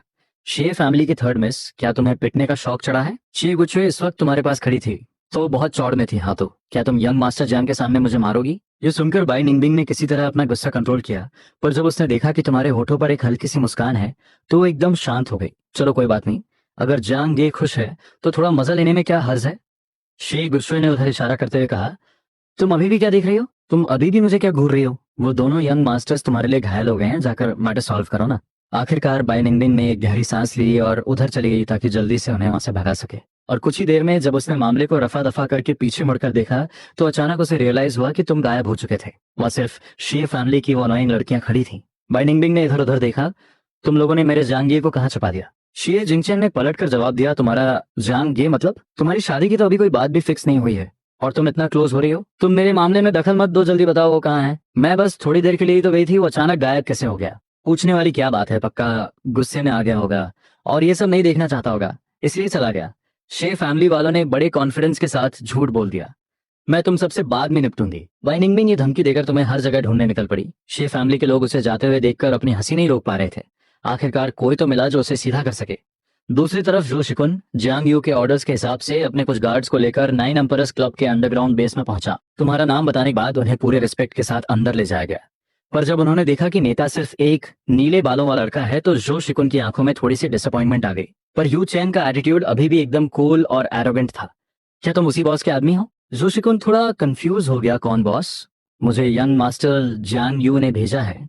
उन्होंने कहा था कि सिर्फ यंग मास्टर जियांग ये का नाम लेने से मैं तुमसे मिल पाऊंगा। तो फिर ठीक है, हम अपनी ही फैमिली के हैं। यू चैन अचानक से थोड़ा फ्रेंडली हो गया। बोलो क्या बात करनी है? तुम्हें जो भी चाहिए हम सब प्रोवाइड कर सकते हैं। कितनी बड़ी बड़ी बातें कर रहा है कि जो चाहिए सब मिलेगा। जो शिकुन ने अपनी लिस्ट का एक हिस्सा निकाला। पहले इस लिस्ट में जो है वो देखो। पर यू चैन ने बस एक नजर देखी और तुरंत हाँ कर दी और फिर सीधा उन्हें वेयर हाउस की तरफ ले जाने लगा। रास्ते में जो शिकुन ने देखा कि नाइन एम्परर्स क्लब के बाकी लोग भी यू चैन की तरह ही बिखरे हुए और केयरलेस लग रहे थे, एकदम गली के गुंडों जैसे। उसे थोड़ी टेंशन हुई और उसने पूछ ही लिया, इतनी इंपॉर्टेंट चीजें हैं, क्या तुम्हें सिक्योरिटी के लिए कुछ और लोग नहीं रखने चाहिए? यू चेन की हंसी में एक अजीब सा एरोगेंस था। हम कुछ लोग ही काफी हैं। मैं भी तो देखूं कि वो कौन अपनी मौत से खेलने वाला है जो हमारा माल लूटने की हिम्मत करेगा। जो शिकुन ने गहरी सांस ली। ये लड़का सच में एक ऐसा बछड़ा है जिसे शेर का भी खौफ नहीं। उसकी आंखों का डाउट देखकर यू चेन हल्का सा मुस्कुराया। इसका मतलब हमारा डिस्गाइज एकदम परफेक्ट है। इससे पहले कि जो शिकुन कुछ समझ पाता, उसने महसूस किया कि यू चेन का ऑरा अचानक बदल गया है। एक भयानक किलिंग इंटेंट बाहर निकल कर आई और पलक झपकते ही बंदूक की ठंडी नली उसके सिर के पीछे टिकी हुई थी। इंटरनेशनल रूल है, कभी भी अपनी गार्ड डाउन मत करो। मौत को इतने करीब महसूस करके जो शिकुन की सांसें अटक गईं। अगर मैं सच में तुम्हारी जान लेना चाहता तो तुम अब तक मर चुके होते। यू चेन ने ये पोजीशन सिर्फ 2 सेकंड के लिए होल्ड की और फिर अपनी गन घुमाते हुए एकदम मजे में आगे बढ़ने लगा। जो शिकुन ने एक गहरी राहत की सांस ली, क्योंकि जांग यू ने एश्योर किया था, इसलिए उसने सच में यू चेन से कोई डिफेंस नहीं रखा था। पर उसने सपने में भी नहीं सोचा था कि ये लड़का इस उम्र में इतने खतरनाक कॉम्बैट स्किल्स रखता है। अगर सच में फाइट होती तो शायद वो सच में हार जाता। चलते चलते यू चेन ने अचानक कहा, और हाँ, जो लोग तुम बाहर लेकर आए हो ना, मैं अकेले उन सबको 1 मिनट के अंदर निपटा सकता हूँ। जो शिकुन एक बार फिर अंदर तक काम गया। अभी जो हुआ उसके बाद से अब उसकी हिम्मत नहीं हो रही थी कि वो इस लड़के की बातों को मजाक या बड़ी बड़ी डिंगे समझे। वेयर हाउस के अंदर कदम रखते ही जब उसने दीवार पर टंगे तरह तरह के हथियारों के सैंपल्स देखे तो उसका दिमाग सुन्न पड़ गया। यू चेन ने कैजुअली उसे कुछ लेटेस्ट डेवलप्ड वेपन्स दिखाए। ये वाली बैच अभी मार्केट में आई ही नहीं है, सिर्फ हमारे मेंबर्स के पास है, बताओ कैसी लगी? जो शिकुन जो शुरुआत में डरा हुआ था पूरी तरह से सुन हो चुका था। नहीं, इतने सारे हाई लेवल वेपन्स, आखिर वो ये सब लाए कहाँ से? और हर एक चीज की वैल्यू करोड़ों में है। जब यू चेन का इंट्रोडक्शन खत्म हुआ तो उसने दबी हुई आवाज में बस इतना कहा, वो मुझे वापस जाकर सेकंड यंग मास्टर से ऑर्डर्स लेने होंगे। मैं अकेले ये डिसीजन नहीं ले सकता, फिलहाल कुछ और बात कर लें। ये पहली बार था जब हमेशा टफ दिखने वाला जो शिकुन किसी आउटसाइडर के सामने इतना कमजोर पड़ गया था। नो प्रॉब्लम, मैं तो हमेशा फ्री हूँ। यू चैन को कोई फर्क नहीं पड़ रहा था, आखिरकार वो तो बस एक मामूली सा वर्कर था। डिटेल्स के लिए उसे भी अपने बॉस और उस महान इंसान से ऑर्डर्स लेने थे। जब डील की बेसिक बातचीत खत्म हो गई तो जो शिकुन जैसे चुपचाप आया था वैसे ही चुपचाप चला गया। रास्ते में उससे रहा नहीं गया और उसने पहले ही जांग यू को कॉल कर दिया। और इस वक्त जांग यू अपने बिस्तर पर आराम से लेटा हुआ था। उसने सुस्ती से फोन उठाया, अंकल जो, काम हो गया। पर जो शिकुन की अगली बात सुनकर जांग यू एकदम सुन्न पड़ गया। सेकंड यंग मास्टर, लगता है हमारा बजट कम पड़ गया है। जो शिकुन की पूरी बात सुनने के बाद जांग यू एकदम साइलेंस में चला गया। उसे पता था कि डार्क एम्परर ऑर्गेनाइजेशन बहुत स्ट्रांग है, पर इतनी इंसेन लेवल की होगी ये नहीं सोचा था। वो दोनों इस प्रोजेक्ट के लिए अलग से रिस्पॉन्सिबल थे, तो कंपनी के फंड्स भी इस्तेमाल नहीं कर सकते थे। मॉम डैड या बिग सिस्टर से पैसे मांगना भी सही नहीं लगेगा। उसी वक्त उसके दिमाग में एक बचकाना सा ख्याल आया, अगर मैं अपने बड़े भाई से पॉकेट मनी मांगू तो क्या वो मुझे देंगे? अब उसे और मेहनत नहीं करनी थी, वो बस अपने भाई की प्रोटेक्शन में रहना चाहता था। इसी बीच जो शिकुन ने अपनी बात कंटिन्यू की, सेकंड यंग मास्टर, अगर जंग फैमिली के सारे फाइटर्स को वेपन्स मिल जाएं तो बिना कुछ सोचे हम सीधा शिंजो ग्रुप के मेन हेडक्वार्टर्स पर हमला कर सकते हैं। एक सेकंड की भी हेजिटेशन नहीं होगी। जांग यू फिर से साइलेंट हो गया। ये बातें सुनकर सच में उसका मन ललचा रहा था। अंकल जो, आप पहले कुछ अरेंजमेंट करने की कोशिश करो, मैं मॉम डैड से बात करके देखता हूँ। दूसरी तरफ शे फैमिली का बैंक्वेट अभी भी चल रहा था। तुम ऐसी जगह पर टहल रहे थे जहाँ लोग कम थे, क्योंकि अभी थोड़ी देर पहले ही तुम्हें किसी ऐसे इंसान का ऑरा महसूस हुआ था जो तुम्हारे जैसा ही था। भले ही सामने वाले ने खुद को कितनी भी अच्छी तरह से क्यों ना छुपाया हो, पर एक असैसिन की आंखें और उसके रिफ्लेक्सेस को छुपाना बहुत मुश्किल होता है। इसलिए तुम उसका पीछा करते हुए यहाँ तक आ गए थे, पर पलक झपकते ही वो तुम्हारी नजरों से गायब हो गया। वो इंसान चुपके से मेन बैंक्वेट हॉल से शे फैमिली के बैकयार्ड तक आ गया था। आखिर उसका टारगेट क्या था? सारी यंग जनरेशन तो बैंक्वेट हॉल में है, इसका मतलब उस इंसान की नजर या तो किसी सीक्रेट इन्फॉर्मेशन पर है या फिर शे फैमिली के किसी एल्डर पर। कहीं वो ओल्ड मैडम शे तो नहीं? ये सोचते ही तुम्हारे दिमाग में एक अंदाजा लग गया और तुम सीधा उसी तरफ दौड़े जहां ओल्ड मैडम शीए थी। शुक्र है कि ओल्ड मैडम शीए अभी भी पवेलियन में बैठकर चाय पी रही थी और कहीं गई नहीं थी। पर तुम्हारे वहां पहुंचते ही तुम्हें महसूस हुआ कि दाईं तरफ की झाड़ियों में कुछ हल्की सी हलचल हो रही है। तुमने अपने चेहरे पर एक मुस्कान ओढ़ ली और ओल्ड मैडम शीए की तरफ चलते हुए बोले, ग्रैंड माँ शीए, आप यहाँ अकेले क्या कर रही हैं? ओल्ड मैडम शीए तुम्हें देखकर एकदम से खुश हो गई और बड़ी प्यार से मुस्कुराई। अरे जांग जे, यंगस्टर्स की पार्टी में मुझ जैसी बूढ़ी का क्या काम? उन्हें फ्रीली एंजॉय करने दो। पर तुम यहाँ कैसे आ गए? क्या पार्टी में मजा नहीं आ रहा, या मेरी उन शैतान पोतियों ने तुम्हारा अच्छे से वेलकम नहीं किया? उन्हें लगा कि शायद बैंक्वेट हॉल में किसी ने तुम्हें परेशान किया है। तुम सीधा जाकर उनके पास बैठ गए। नहीं नहीं, वो सब तो कुछ ज्यादा ही स्वीट थी, मैं उसे हैंडल नहीं कर पाया, इसलिए सोचा थोड़ी फ्रेश एयर ले लूं। अच्छा तो ये बात है, चलो कोई नहीं, मेरे पास बैठकर कुछ बातें कर लो। तुमने सिर हिलाकर हाँ कहा, लेकिन तुम्हारी आंखों के कोने से तुम्हारा पूरा फोकस साइड में हो रही हलचल पर था। ग्रैंडमा, ये आपके पास तो सिर्फ चाय है, मुझे कुछ डिजर्ट्स और कोल्ड ड्रिंक्स चाहिए, क्या मिल सकता है? बैंक्वेट हॉल में तो मुझे टेस्ट करने का टाइम ही नहीं मिला। हाँ बिल्कुल, तुम दोनों जल्दी जाओ और जियांग गे के लिए कुछ लेकर आओ, नहीं रुको, सबसे बेस्ट वाली चीजें लाना। हमारे शे फैमिली के बैंक्वेट में हम जियांग गे को निराश नहीं कर सकते। ओल्ड मैडम शे ने तुरंत वहां खड़े दो सर्वेंट्स को ऑर्डर दिया। ओल्ड लेडी शे ने अपने सर्वेंट्स को भेज दिया। तुमने अपनी नजरें झुकाई। फालतू लोगों का हटना सही था ताकि एक्शन लेने में आसानी हो। जैसे ही सर्वेंट्स गए, झाड़ियों में रस्टलिंग साउंड और बढ़ गई। वो शख्स कंट्रोल नहीं कर पा रहा था। तुम पूरी तरह अलर्ट हो गए कि कहीं सडन अटैक ना हो जाए। लेकिन काफी देर तक कोई मूवमेंट नहीं हुई तो तुम ओल्ड लेडी शे के साथ बस कैजुअल बातें करते रहे। 15 मिनट बाद असैसिन और होल्ड नहीं कर पाया। अंधेरे में एक ठंडी चमक दिखी और एक डैडली डार्ट सीधे ओल्ड लेडी की पीठ की तरफ तेजी से आई। तुम अंडरवर्ल्ड फैमिली के लॉन्ग लॉस्ट एल्डेस्ट सन हो। तुम्हारे वेलकम के लिए फैमिली ने खून से सने फ्लोर साफ किए, टॉर्चर टूल्स छुपाए और हाफ डेड ट्रेटर्स को हटा दिया। उन्हें डर था कि खून देखकर तुम्हारा माइंड ट्रॉमेटाइज ना हो जाए। लेकिन तुम इतने कमजोर कैसे हो सकते हो? फैमिली में वापस आने से पहले के इन सालों में तुम अंडरग्राउंड वर्ल्ड के अनक्राउंड किंग बन चुके हो, इंटरनेशनल लेवल के टॉप असैसिन ऑर्गेनाइजेशन के गार्डियन। लेकिन बाहर वालों के लिए जांग फैमिली के तुम बस एक यूजलेस लड़के हो। और अब आखिरकार तुमने असैसिन के स्ट्राइक करने का वेट किया। अंधेरे में डार्ट तेजी से ओल्ड लेडी एक्स सीए की तरफ आई। तुम्हारी नजरें शार्प हुई। तुमने चाय के कप का ढक्कन उठाया और परफेक्ट टाइम के साथ फेंका। वो सीधा डार्ट से टकराया और दोनों घास पर गिर गए। टूटने की आवाज से ओल्ड लेडी चौंक गई। ये क्या हुआ? जैसे ही उन्होंने मुड़कर देखा, झाड़ियों से एक ब्लैक क्लैड असैसिन बाहर निकला। उसकी ब्लेड का टारगेट ओल्ड लेडी थी। एकदम निक ऑफ टाइम में तुमने उस असैसिन की रिस्ट कसकर पकड़ ली। तुम्हारी ग्रिप इतनी स्ट्रांग थी कि वो हिल भी नहीं पाया। ओल्ड लेडी और वो असैसिन दोनों शॉक में थे, आखिर ये लड़का है कौन। इसने ना सिर्फ हिडन वेपन को ब्लॉक किया बल्कि अटैक को इजीली डिफेंड कर लिया। ये रियलाइज करते ही कि पंगा किसी डेंजरस इंसान से हो गया है, उस असैसिन ने पीछे हटने का ट्राई किया, लेकिन बहुत देर हो चुकी थी। तुमने इजीली उसकी रिस्ट तोड़ दी, उसकी ब्लड छीनी और सीधे उसके हार्ट में उतार दी। तुम्हारे अटैक से लेकर उस डेड बॉडी के जमीन पर गिरने तक पूरे प्रोसेस में सिर्फ कुछ सेकंड्स लगे। ओल्ड लेडी शे जमीन पर पड़ी बॉडी को देखकर पूरी तरह शॉक में थी। ऐसा नहीं था कि उन्होंने पहले असैसिनेशंस नहीं देखे थे, बस उन्होंने कभी एक्सपेक्ट नहीं किया था कि जियांग इतना स्ट्रांग होगा। वो परफेक्ट टेक्निक देखकर लग रहा था जैसे तुमने इसे हजारों बार प्रैक्टिस किया हो। तुमने जानबूझकर नॉर्मल बिहेव करते हुए पूछा, ग्रैंडमा शे, आप डरी तो नहीं? ओल्ड लेडी ने खुद को संभाला और कहा, गुड बॉय, ये सिर्फ तुम्हारी वजह से हुआ। मुझे लगा नहीं था कि आज रात के बैंक्वेट का फायदा उठाकर कोई शे फैमिली में घुसाएगा, लेकिन डेंजर अभी खत्म नहीं हुआ था।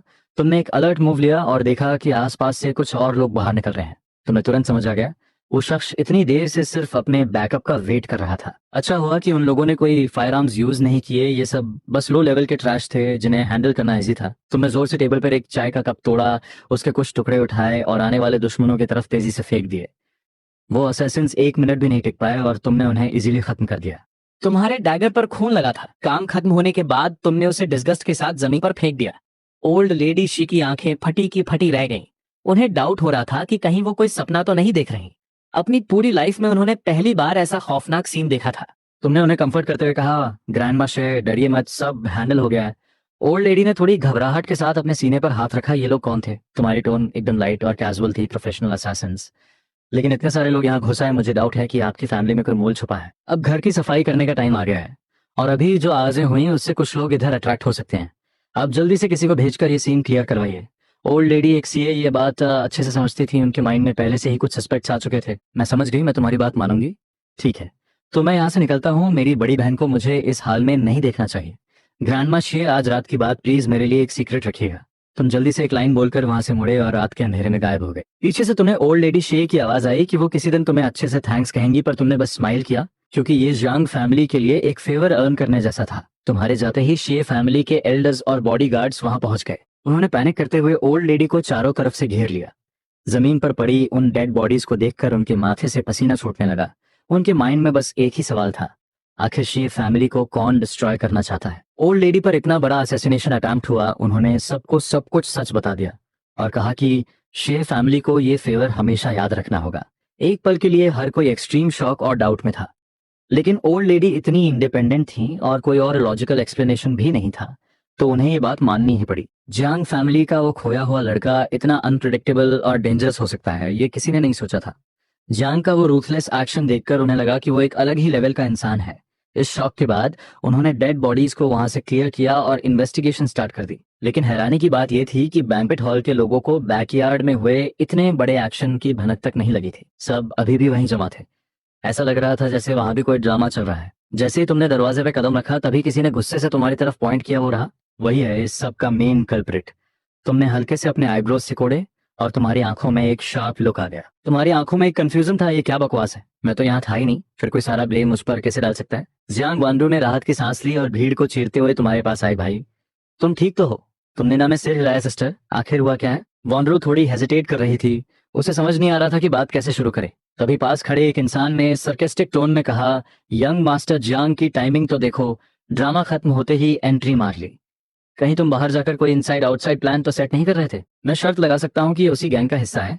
तुम क्यूरियोसिटी के साथ आगे बढ़े और देखा कि हॉल के सेंटर में कुछ फॉरेनर्स को रस्सियों से बांध कर रखा गया था। ऐसा लग रहा था कि उन्हें अभी अभी काबू किया गया है। तुम्हें पास आते देख वो बंधे हुए लोग पागलों की तरह स्ट्रगल करने लगे। ब्रदर जियांग, हमारा सीक्रेट आउट हो गया है।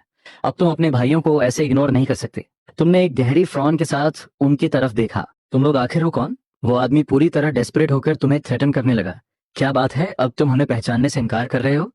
हम बचपन से एक साथ उसी स्लम में पले बढ़े हैं। तुम्हें क्या लगा जियांग फैमिली में वापस आकर तुम रातों रात उड़ान भरने लगोगे? ये पूरा प्लान तुम्हारा था। तुमने ही कहा था कि शे फैमिली में आकर हमें अमीर बनने का चांस मिलेगा। अब जब प्रॉब्लम आ गई है तो तुम भी यहाँ से बचकर नहीं भाग सकते। बैंक्वेट के सारे गेस्ट ये सुनकर आपस में बातें करने लगे और तुम्हारी तरफ पॉइंट करने लगे। वनरू ने तुम्हारी तरफ देखा और पूछा, भाई क्या तुम सच में इन लोगों को जानते हो? तुम्हारे डिनाई करने पर वनरू ने फाइनली राहत की सांस ली। अगर तुम इन्हें नहीं जानते तो पक्का कोई तुम्हें फ्रेम करने की कोशिश कर रहा है। आगे का मैटर जियांग फैमिली खुद हैंडल कर लेगी। वानरों की बात सुनने के बाद तुम्हें आखिरकार पूरी स्टोरी समझ आ गई। बैंक्वेट के पीक टाइम पर किसी ने 2 सस्पिशियस लोगों को आउटर एरिया में चोरी छिपे घुसते हुए देखा था। जब बॉडीगार्ड्स ने पास जाकर इंटेरोगेट किया तो उन्होंने नोटिस किया कि उन लोगों ने अपने कोट्स में कुछ छुपा रखा था।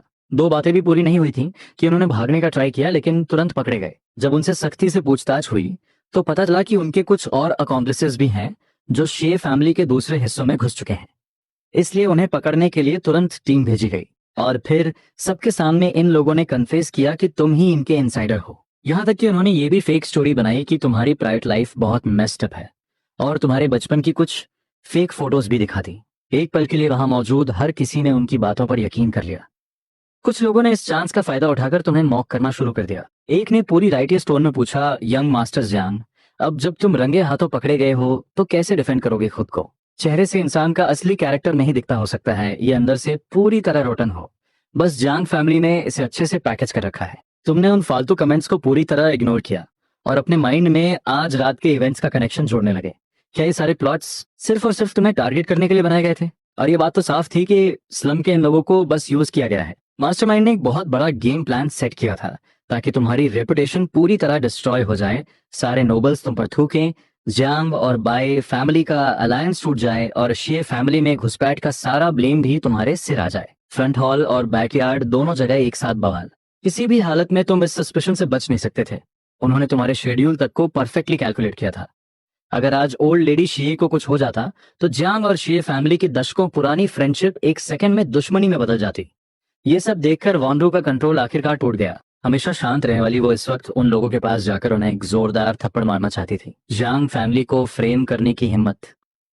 लगता है ये लोग हमारे मेथड्स भूल गए हैं। उसका ये रिएक्शन देखकर तुमने तुरंत उसका हाथ पकड़ा और बहुत सॉफ्टली कहा, सिस्टर रिलैक्स करो, मैं इसे हैंडल करूंगा। तभी शिए फैमिली की एल्डेस्ट सिस्टर शिए यू ने एक पोलाइट टोन में कहा, यंग मास्टर जियांग, क्या आपको अपने डिफेंस में कुछ कहना है?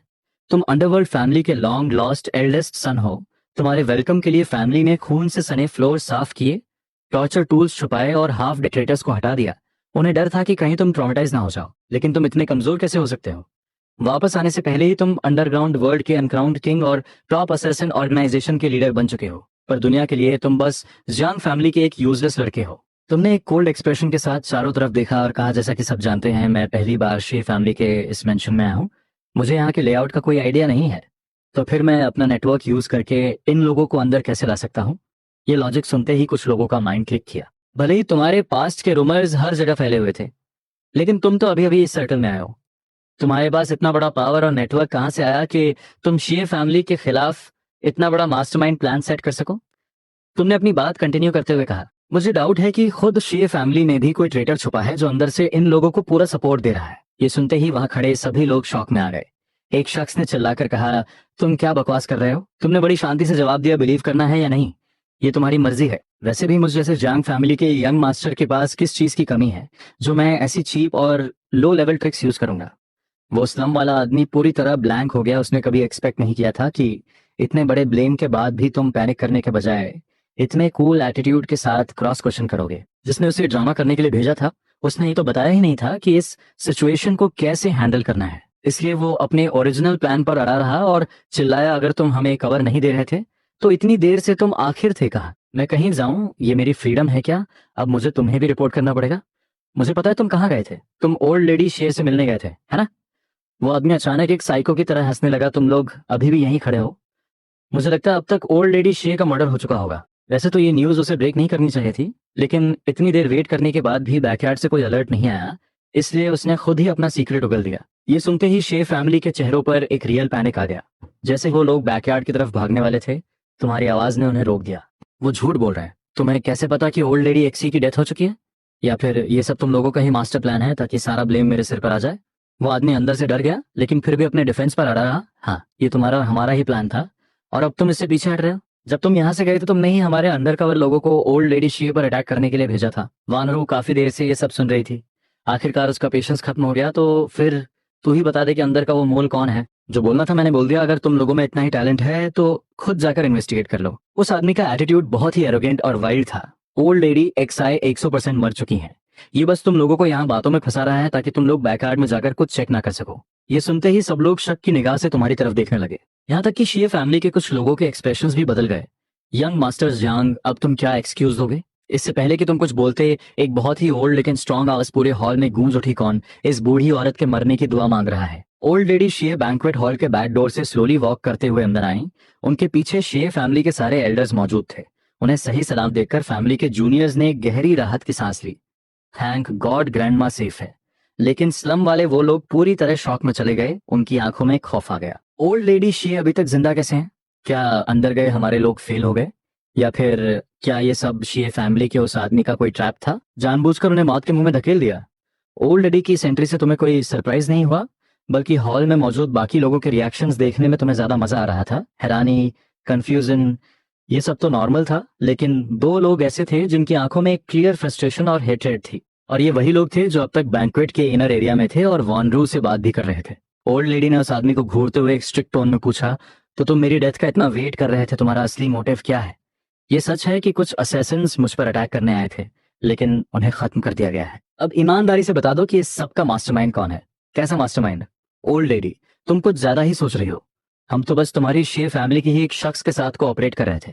उसके ये शब्द पूरे भी नहीं हुए थे कि अचानक साइड से एक हिडन डार्ट सीधा उसके वाइटल पॉइंट को टारगेट करते हुए आई। लकीली एक बॉडीगार्ड ने तेज रिफ्लेक्स दिखाते हुए उसे लात मारकर साइड कर दिया, जिससे उसे सिर्फ एक हल्की सी चोट आई और तुम्हारी नजरें तुरंत उस डार्ट के सोर्स की तरफ लॉक हो गई। वो डार्ट चलाने वाला कोई और नहीं, बल्कि शेर फैमिली का ही एक मेल सर्वेंट था। जैसे ही उसने वहां से भागने की कोशिश की, तुमने अपना हाथ उसकी तरफ पॉइंट किया और एक सॉलिड टोन में ऑर्डर दिया, वो आदमी वहां है, पकड़ो उसे। शेर फैमिली के बॉडीगार्ड्स ने बिना सोचे तुरंत एक्शन लिया। कुछ ही मिनटों में उस सर्वेंट को पकड़कर शेर फैमिली के सामने लाया गया। ओल्ड लेडी ने अपने आईब्रोज सिकोड़े। तुम तो सेकंड सन के कोर्टयार्ड में काम करते हो। ये सुनते ही सेकंड मास्टर शेरश्वान का चेहरा पीला पड़ गया और वो तुरंत आगे आया। मॉम, मुझे इस मैटर के बारे में कुछ नहीं पता। मैं खुद इन्वेस्टिगेट करूंगा और सबको एक प्रॉपर एक्सप्लेनेशन दूंगा। ओल्ड लेडी ने एक शब्द भी नहीं कहा। उनके चेहरे पर एक ऐसा कोल्ड एक्सप्रेशन था जिसे पढ़ पाना नामुमकिन था। लेकिन तुमने इस सिचुएशन के मजे लेते हुए जमीन पर गिरे उस इंजर्ड आदमी को हल्का सा किक किया और कहा, ओप्स, लगता है सेकंड मास्टर शेर तुम्हें हमेशा के लिए साइलेंट करना चाहते हैं। अभी बस कुछ ही इंचेस से तुम्हारी जान बची है। तुम्हारी ये बात सुनते ही शेर श्वेन ने अग्रेसिवली रिएक्ट किया। जियांग फैमिली के लड़के, ये क्या बकवास कर रहे हो तुम? मैंने कब उसे उसकी बात सुनकर वो इंजर्ड सर्वेंट और भी ज्यादा भड़क गया। शेरश्वन, तू मुझे धोखा दे रहा है? हमारा डील था कि तू हमें यहाँ से सेफली निकलने में कवर करेगा और मैंने बेवकूफों की तरह तेरी बात पर ट्रस्ट कर लिया। बस फिर क्या था, हॉल में मौजूद हर इंसान का फोकस अब सीधे श्वान पर आ गया। शेर श्वान की आंखों में एक डार्क लुक था, लेकिन उसने उसे तुरंत हाइड किया और ऐसे प्रिटेंड करने लगा जैसे उसे सब समझ आ गया हो। यंग मास्टर जांग, अपना नाम क्लियर करने के लिए तुम इस क्रिमिनल के साथ मिलकर मुझ पर झूठा ब्लेम लगा रहे हो? ये तो कोई बात नहीं हुई। मैं तुम पर क्या ब्लेम लगा रहा हूँ? वो सर्वेंट जिसने अभी अटैक किया, मेरा उससे कोई लेना देना नहीं है। क्या तुम्हारे कोर्टयार्ड के लोगों की रिस्पॉन्सिबिलिटी तुम्हारी नहीं है? तभी शेर श्वान के माइंड में एक लूप होल स्ट्राइक किया। लेकिन ये कौन प्रूव कर सकता है कि अभी डार्ट उसी ने चलाई थी? मैं यहाँ मौजूद सबसे पूछता हूँ, क्या किसी ने उसे देखा? ये तो बस यंग मास्टर जांग की जबान है जो किसी को भी क्रिमिनल डिक्लेयर करके मुझे इस ड्रामे में घसीट रही है। और अभी तुमने उस स्लम वाले आदमी से जो कहा, क्या तुम उसे मेरे खिलाफ मैनिपुलेट नहीं कर रहे थे? तुमने अपने उस कूल और रिलैक्स्ड पोस्चर को मेंटेन रखा। मैंने तो बस उसे थोड़ा प्रोवोक किया था। क्या बात है सेकंड मास्टर शी, अभी से पैनिक करने लगे? शेरश्वान कुछ काउंटर करने ही वाला था कि ओल्ड लेडी ने उसे बहुत ही स्ट्रॉन्ग टर्म में रोक दिया। शेरश्वान, मैंने कहा ना, जान हमारा बेनिफैक्टर है। अपने बात करने के एटीट्यूड को कंट्रोल में रखो। बेटा है तो क्या हुआ? अगर उसने ओल्ड लेडी पर अटैक करने की हिम्मत की है तो फैमिली से ऊपर जस्टिस को ही रखा जाएगा। जैसे ही वहां का माहौल एक डेडलॉक में फंसा, तभी बाय निंगबिंग की एंट्री हुई। उसके पीछे बाय फैमिली के कई लोग थे और हर किसी के हाथ में कुछ एविडेंस था। और आखिर में उनके हाथों में वो सारे एविडेंस थे और सबसे पीछे वो लोग दो और आदमियों को घसीटते हुए ला रहे थे। हॉल में मौजूद हर किसी का अटेंशन अब उन पर था। ओल्ड लेडी ने कंफ्यूजन के साथ पूछा, मिस बाय, ये सब क्या है? तुमने भी नोटिस किया कि पीछे घसीटे जा रहे वो दो लोग भी स्लम से ही बिलोंग करते थे। उनके कपड़े बिल्कुल पकड़े गए असैसिन्स जैसे थे और उनके हाथों में जो सामान था, क्या ये पॉसिबल है कि फ्री होते ही वो सीधा तुम्हारे लिए एविडेंस कलेक्ट करने निकल गई थी? तुम्हें क्राउड के बिल्कुल सेंटर में खड़ा देखकर बाय निंगबिंग का कॉन्फिडेंस और बढ़ गया। उसने एक पावरफुल एटीट्यूड के साथ अपने लोगों को आगे आने का ऑर्डर दिया। सारा एविडेंस यहाँ है, अपनी आंखें खोलो और इसे ध्यान से देखो। तुम अंडरवर्ल्ड फैमिली के लॉन्ग लॉस्ट एल्डेस्ट सन हो। तुम्हारे वेलकम के लिए फैमिली ने खून से सने फ्लोर साफ किए, टॉर्चर टूल्स छुपाए और हाफ डेड ट्रेटर्स को हटा दिया था। उन्हें डर था कि कहीं खून देखकर तुम्हारा माइंड ट्रॉमेटाइज ना हो जाए। लेकिन तुम इतने कमजोर कैसे हो सकते हो? फैमिली में वापस आने से पहले ही तुम अंडरग्राउंड वर्ल्ड के अनक्राउंड किंग और टॉप असैसिन ऑर्गेनाइजेशन के गार्डियन बन चुके हो। हालांकि दुनिया के लिए तुम सिर्फ एक यूजलेस इंसान हो। जैसे ही हॉल के अंदर एक डेडलॉक की सिचुएशन बनी, बाई निंगबिंग ने अपने गैंग के साथ एक ग्रैंड एंट्री मारी और सीधा बड़ी स्क्रीन पर एक सर्विलांस फुटेज प्ले कर दी। एविडेंस यहाँ है, अपनी आंखें फाड़कर देखो इसे। फुटेज में एक बहुत ही पुरानी और सुनसान गली दिख रही थी, जहाँ स्लम के वो लोग एक साथ मिलकर कोई सीक्रेट प्लान बना रहे थे। थोड़ी ही देर में एक सर्वेंट के साथ शेषवान की वाइफ का सगा भाई वहां पहुंच गया। ये देखते ही पूरे बैंक्वेट हॉल में एक हंगामा मच गया। क्या भी शेषवान खुद को डिफेंड कर पाएगा? अगर कोई कहे कि ये सब उसके ऑर्डर्स के बिना हुआ है तो कौन इस बात पर यकीन करेगा? ओल्ड लेडी ने बहुत ही सीरियस और कोल्ड आंखों से उसे देखा और पूछा, क्या अब भी तुम्हारे पास कोई एक्सप्लेनेशन है? शेषवान का चेहरा पूरी तरह पीला पड़ चुका था। वो कुछ बोलने ही वाला था कि बाई निंगबिंग ने कुछ पेपर्स और डॉक्यूमेंट्स सीधे उसके मुंह पर दे मारे। ओल्ड लेडी एक्स, ये आपके सेकंड मास्टर सच में बिल्कुल भी क्लीन नहीं है। इसने सीक्रेटली शे ग्रुप की बहुत सारी प्रॉपर्टीज को ट्रांसफर किया है। क्या ये पूरी फैमिली को बैंकरप्ट करने का प्लान था? और एविडेंस छुपाने का तरीका इतना चीप था, आखिर ये किसे बेवकूफ बनाने की कोशिश कर रहा था? अगले ही सेकंड पूरे हॉल में एक जोरदार थप्पड़ की आवाज गूंज उठी। ओल्ड लेडी गुस्से से कांप रही थी। जिस थाली में खाया उसी में छेद किया। मुझे तुम्हें समझने में सच में बहुत बड़ी भूल हो गई। ये सुनकर शेषवान का भी सारा कंट्रोल टूट गया और वो चिल्लाया, मॉम, ये सब बस आप लोगों की इमेजिनेशन और गैस वर्क है। क्या आपके पास कोई सॉलिड एविडेंस है जो प्रूव कर सके कि मास्टरमाइंड मैं ही हूं? आप मुझ पर जरा भी ट्रस्ट नहीं करती, और ये सही भी है। बचपन से लेकर आज तक आपने और डैड ने हमेशा बायस्ड डिसीजंस ही लिए हैं। गुस्से में अंधा होकर उसने अपने दिल की सारी भड़ास सबके सामने निकाल दी। उसने अपना सारा फ्रस्ट्रेशन हॉल के बीचों बीच उगल दिया। ओल्ड लेडी ने बहुत ही डिसअपॉइंटमेंट के साथ अपनी आंखें बंद कर ली। इसे यहाँ से ले जाओ और रूम में लॉक कर दो। तुम्हें और सॉलिड एविडेंस चाहिए ना? ठीक है, जब पूरी इन्वेस्टिगेशन के बाद तुम्हारा इन्वॉल्वमेंट प्रूव हो जाएगा तब मैं तुम्हें जिंदा नहीं छोड़ूंगी। और इसी के साथ बॉडीगार्ड्स शेषवान को वहां से खींचते हुए ले गए। ओल्ड लेडी ने मुड़कर वहां खड़े गेस्ट को काम डाउन किया। आप सभी से माफी चाहती हूँ, आज आप लोगों को हमारे घर का ये ड्रामा देखना पड़ा। अगर हमारे रिसेप्शन में कोई कमी रह गई हो तो प्लीज हमें माफ कर दें। वहां खड़े गेस्ट को लगा कि फाइनली शो खत्म हो गया है और वो जाने की तैयारी करने लगे। तभी तुम्हारी आवाज आई, वेट। एच फैमिली का मैटर तो सॉर्ट हो गया, लेकिन मेरा हिसाब तो अभी बाकी है। ये सुनते ही सब लोग रुक गए और कंफ्यूजन के साथ तुम्हारी तरफ देखने लगे। अब ये यंग मास्टर जियांग क्या नया ड्रा करने वाला है?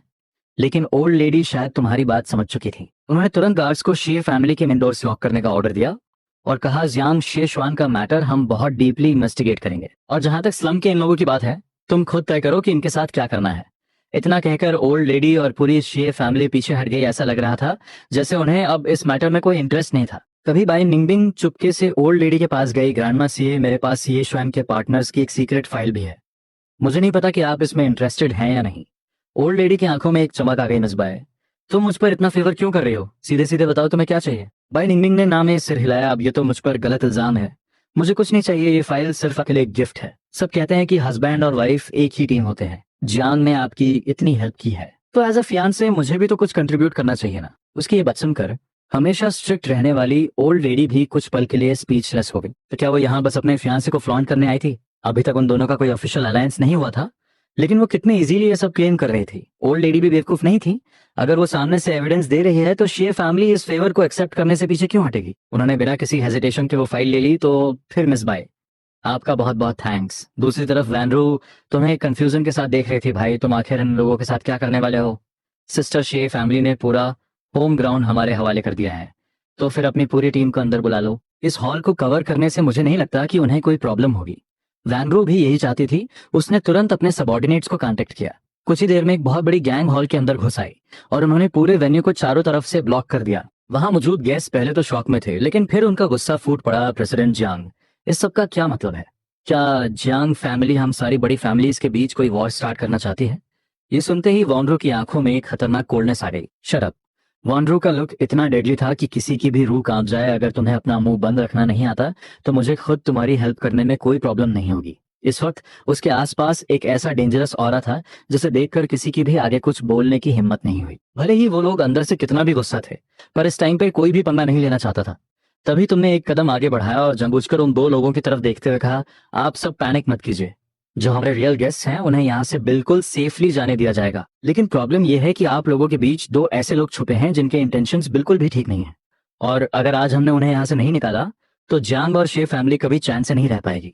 इसलिए कुछ देर के लिए आप सबको ये प्रॉब्लम फेस करनी पड़ेगी। अगर वो दो लोग खुद ही सामने आ जाएं तो बाकी सब यहाँ से इजीली जा सकते हैं, लेकिन अगर कोई सामने नहीं आया तो आई एम वेरी सॉरी। मेरे पास बहुत टाइम है, मैं आराम से तुम लोगों के साथ यहाँ वेट कर सकता हूँ। हॉल में एक बार फिर से हंगामा शुरू हो गया और गेस्ट्स आपस में बात करने के वॉट वो हमारे बीच में छुपे हैं। आखिर ये किया किसने है? गेम खेलने का करेज है पर एक्सेप्ट करने की हिम्मत नहीं। तुम्हारी वजह से हम सब यहाँ फंसे हैं। क्या तुम लोग अब क्योटो में और सर्वाइव नहीं करना चाहते? अक्लमंदी इसी में है कि खुद सामने आ जाओ, वरना हमसे बुरा कोई नहीं होगा। अगर तुम अभी सामने आते हो तो सिर्फ जांग और शे फैमिली से पंगा होगा, लेकिन अगर बाद में हमें पता चला तो तुम इस पूरे सर्कल के सबसे बड़े दुश्मन बन जाओगे। वो दो लोग अपनी नजरें झुकाए खड़े थे, उनकी हिम्मत नहीं हो रही थी कि वो तुमसे आई कांटेक्ट करें। बस एक रात का टाइम और फिर वो सारे एविडेंस हमेशा के लिए मिटा सकते थे, लेकिन अब उन्हें यहीं लॉक कर दिया गया था। वहां मौजूद सारे पावरफुल लोगों की धमकियां सुनकर उन्होंने गुस्से से अपने दांत पीस लिए। उन्होंने सपने में नहीं सोचा था कि जांग इतना विशस और डेंजरस मूव खेलकर उन्हें पूरी तरह कॉर्नर कर देगा। वैसे भी उनकी फैमिलीज और बिजनेस जांग और शे फैमिली के सामने कुछ भी नहीं थे, इसलिए उन्होंने ये सारी डर्टी ट्रिक्स छुपे छुपे यूज की थी। और अब इस सर्कल के सारे पावरफुल लोगों के सामने एक्सपोज होना, ये तो उन्हें मौत के मुंह में धकेलने जैसा था। तुम्हें भी पता था कि वो लोग खुद से कभी सामने नहीं आएंगे, इसलिए तुमने स्लम वाले उन हुलिगन्स की तरफ देखा और तुम्हारे चेहरे पर एक बहुत ही अजीब सी और क्रीपी स्माइल आ गई। क्या अभी थोड़ी देर पहले तुम मुझे गालियां दे रहे थे? वो आदमी कुछ सेकंड्स के लिए ब्लैंक हो गया। उसने गुस्से में बहुत कुछ बका था। तो शायद हाँ, तुमने एक डार्क टोन में कहा कुछ नहीं बोल रहे, तो मैं इसे तुम्हारी हाँ मान लेता हूँ। क्या तुम ये नहीं कह रहे थे कि मेरे मैनर्स बहुत वल्गर हैं और मैं हर तरह के क्राइम्स करता हूँ? तुम्हारा ये सवाल सुनकर वॉनरो को लगा कि तुम सच में इन बातों से हर्ट हुए हो। वो तुरंत आगे बढ़ी और अटैक करने ही वाली थी कि भाई तुम बुरा मत मानो, तुम्हारी सिस्टर उसे भी मजा चखाती है। लेकिन अगले ही सेकंड तुमने उसे रोक लिया और एक हल्की सी स्माइल के साथ कहा, रिलैक्स, इट्स फाइन।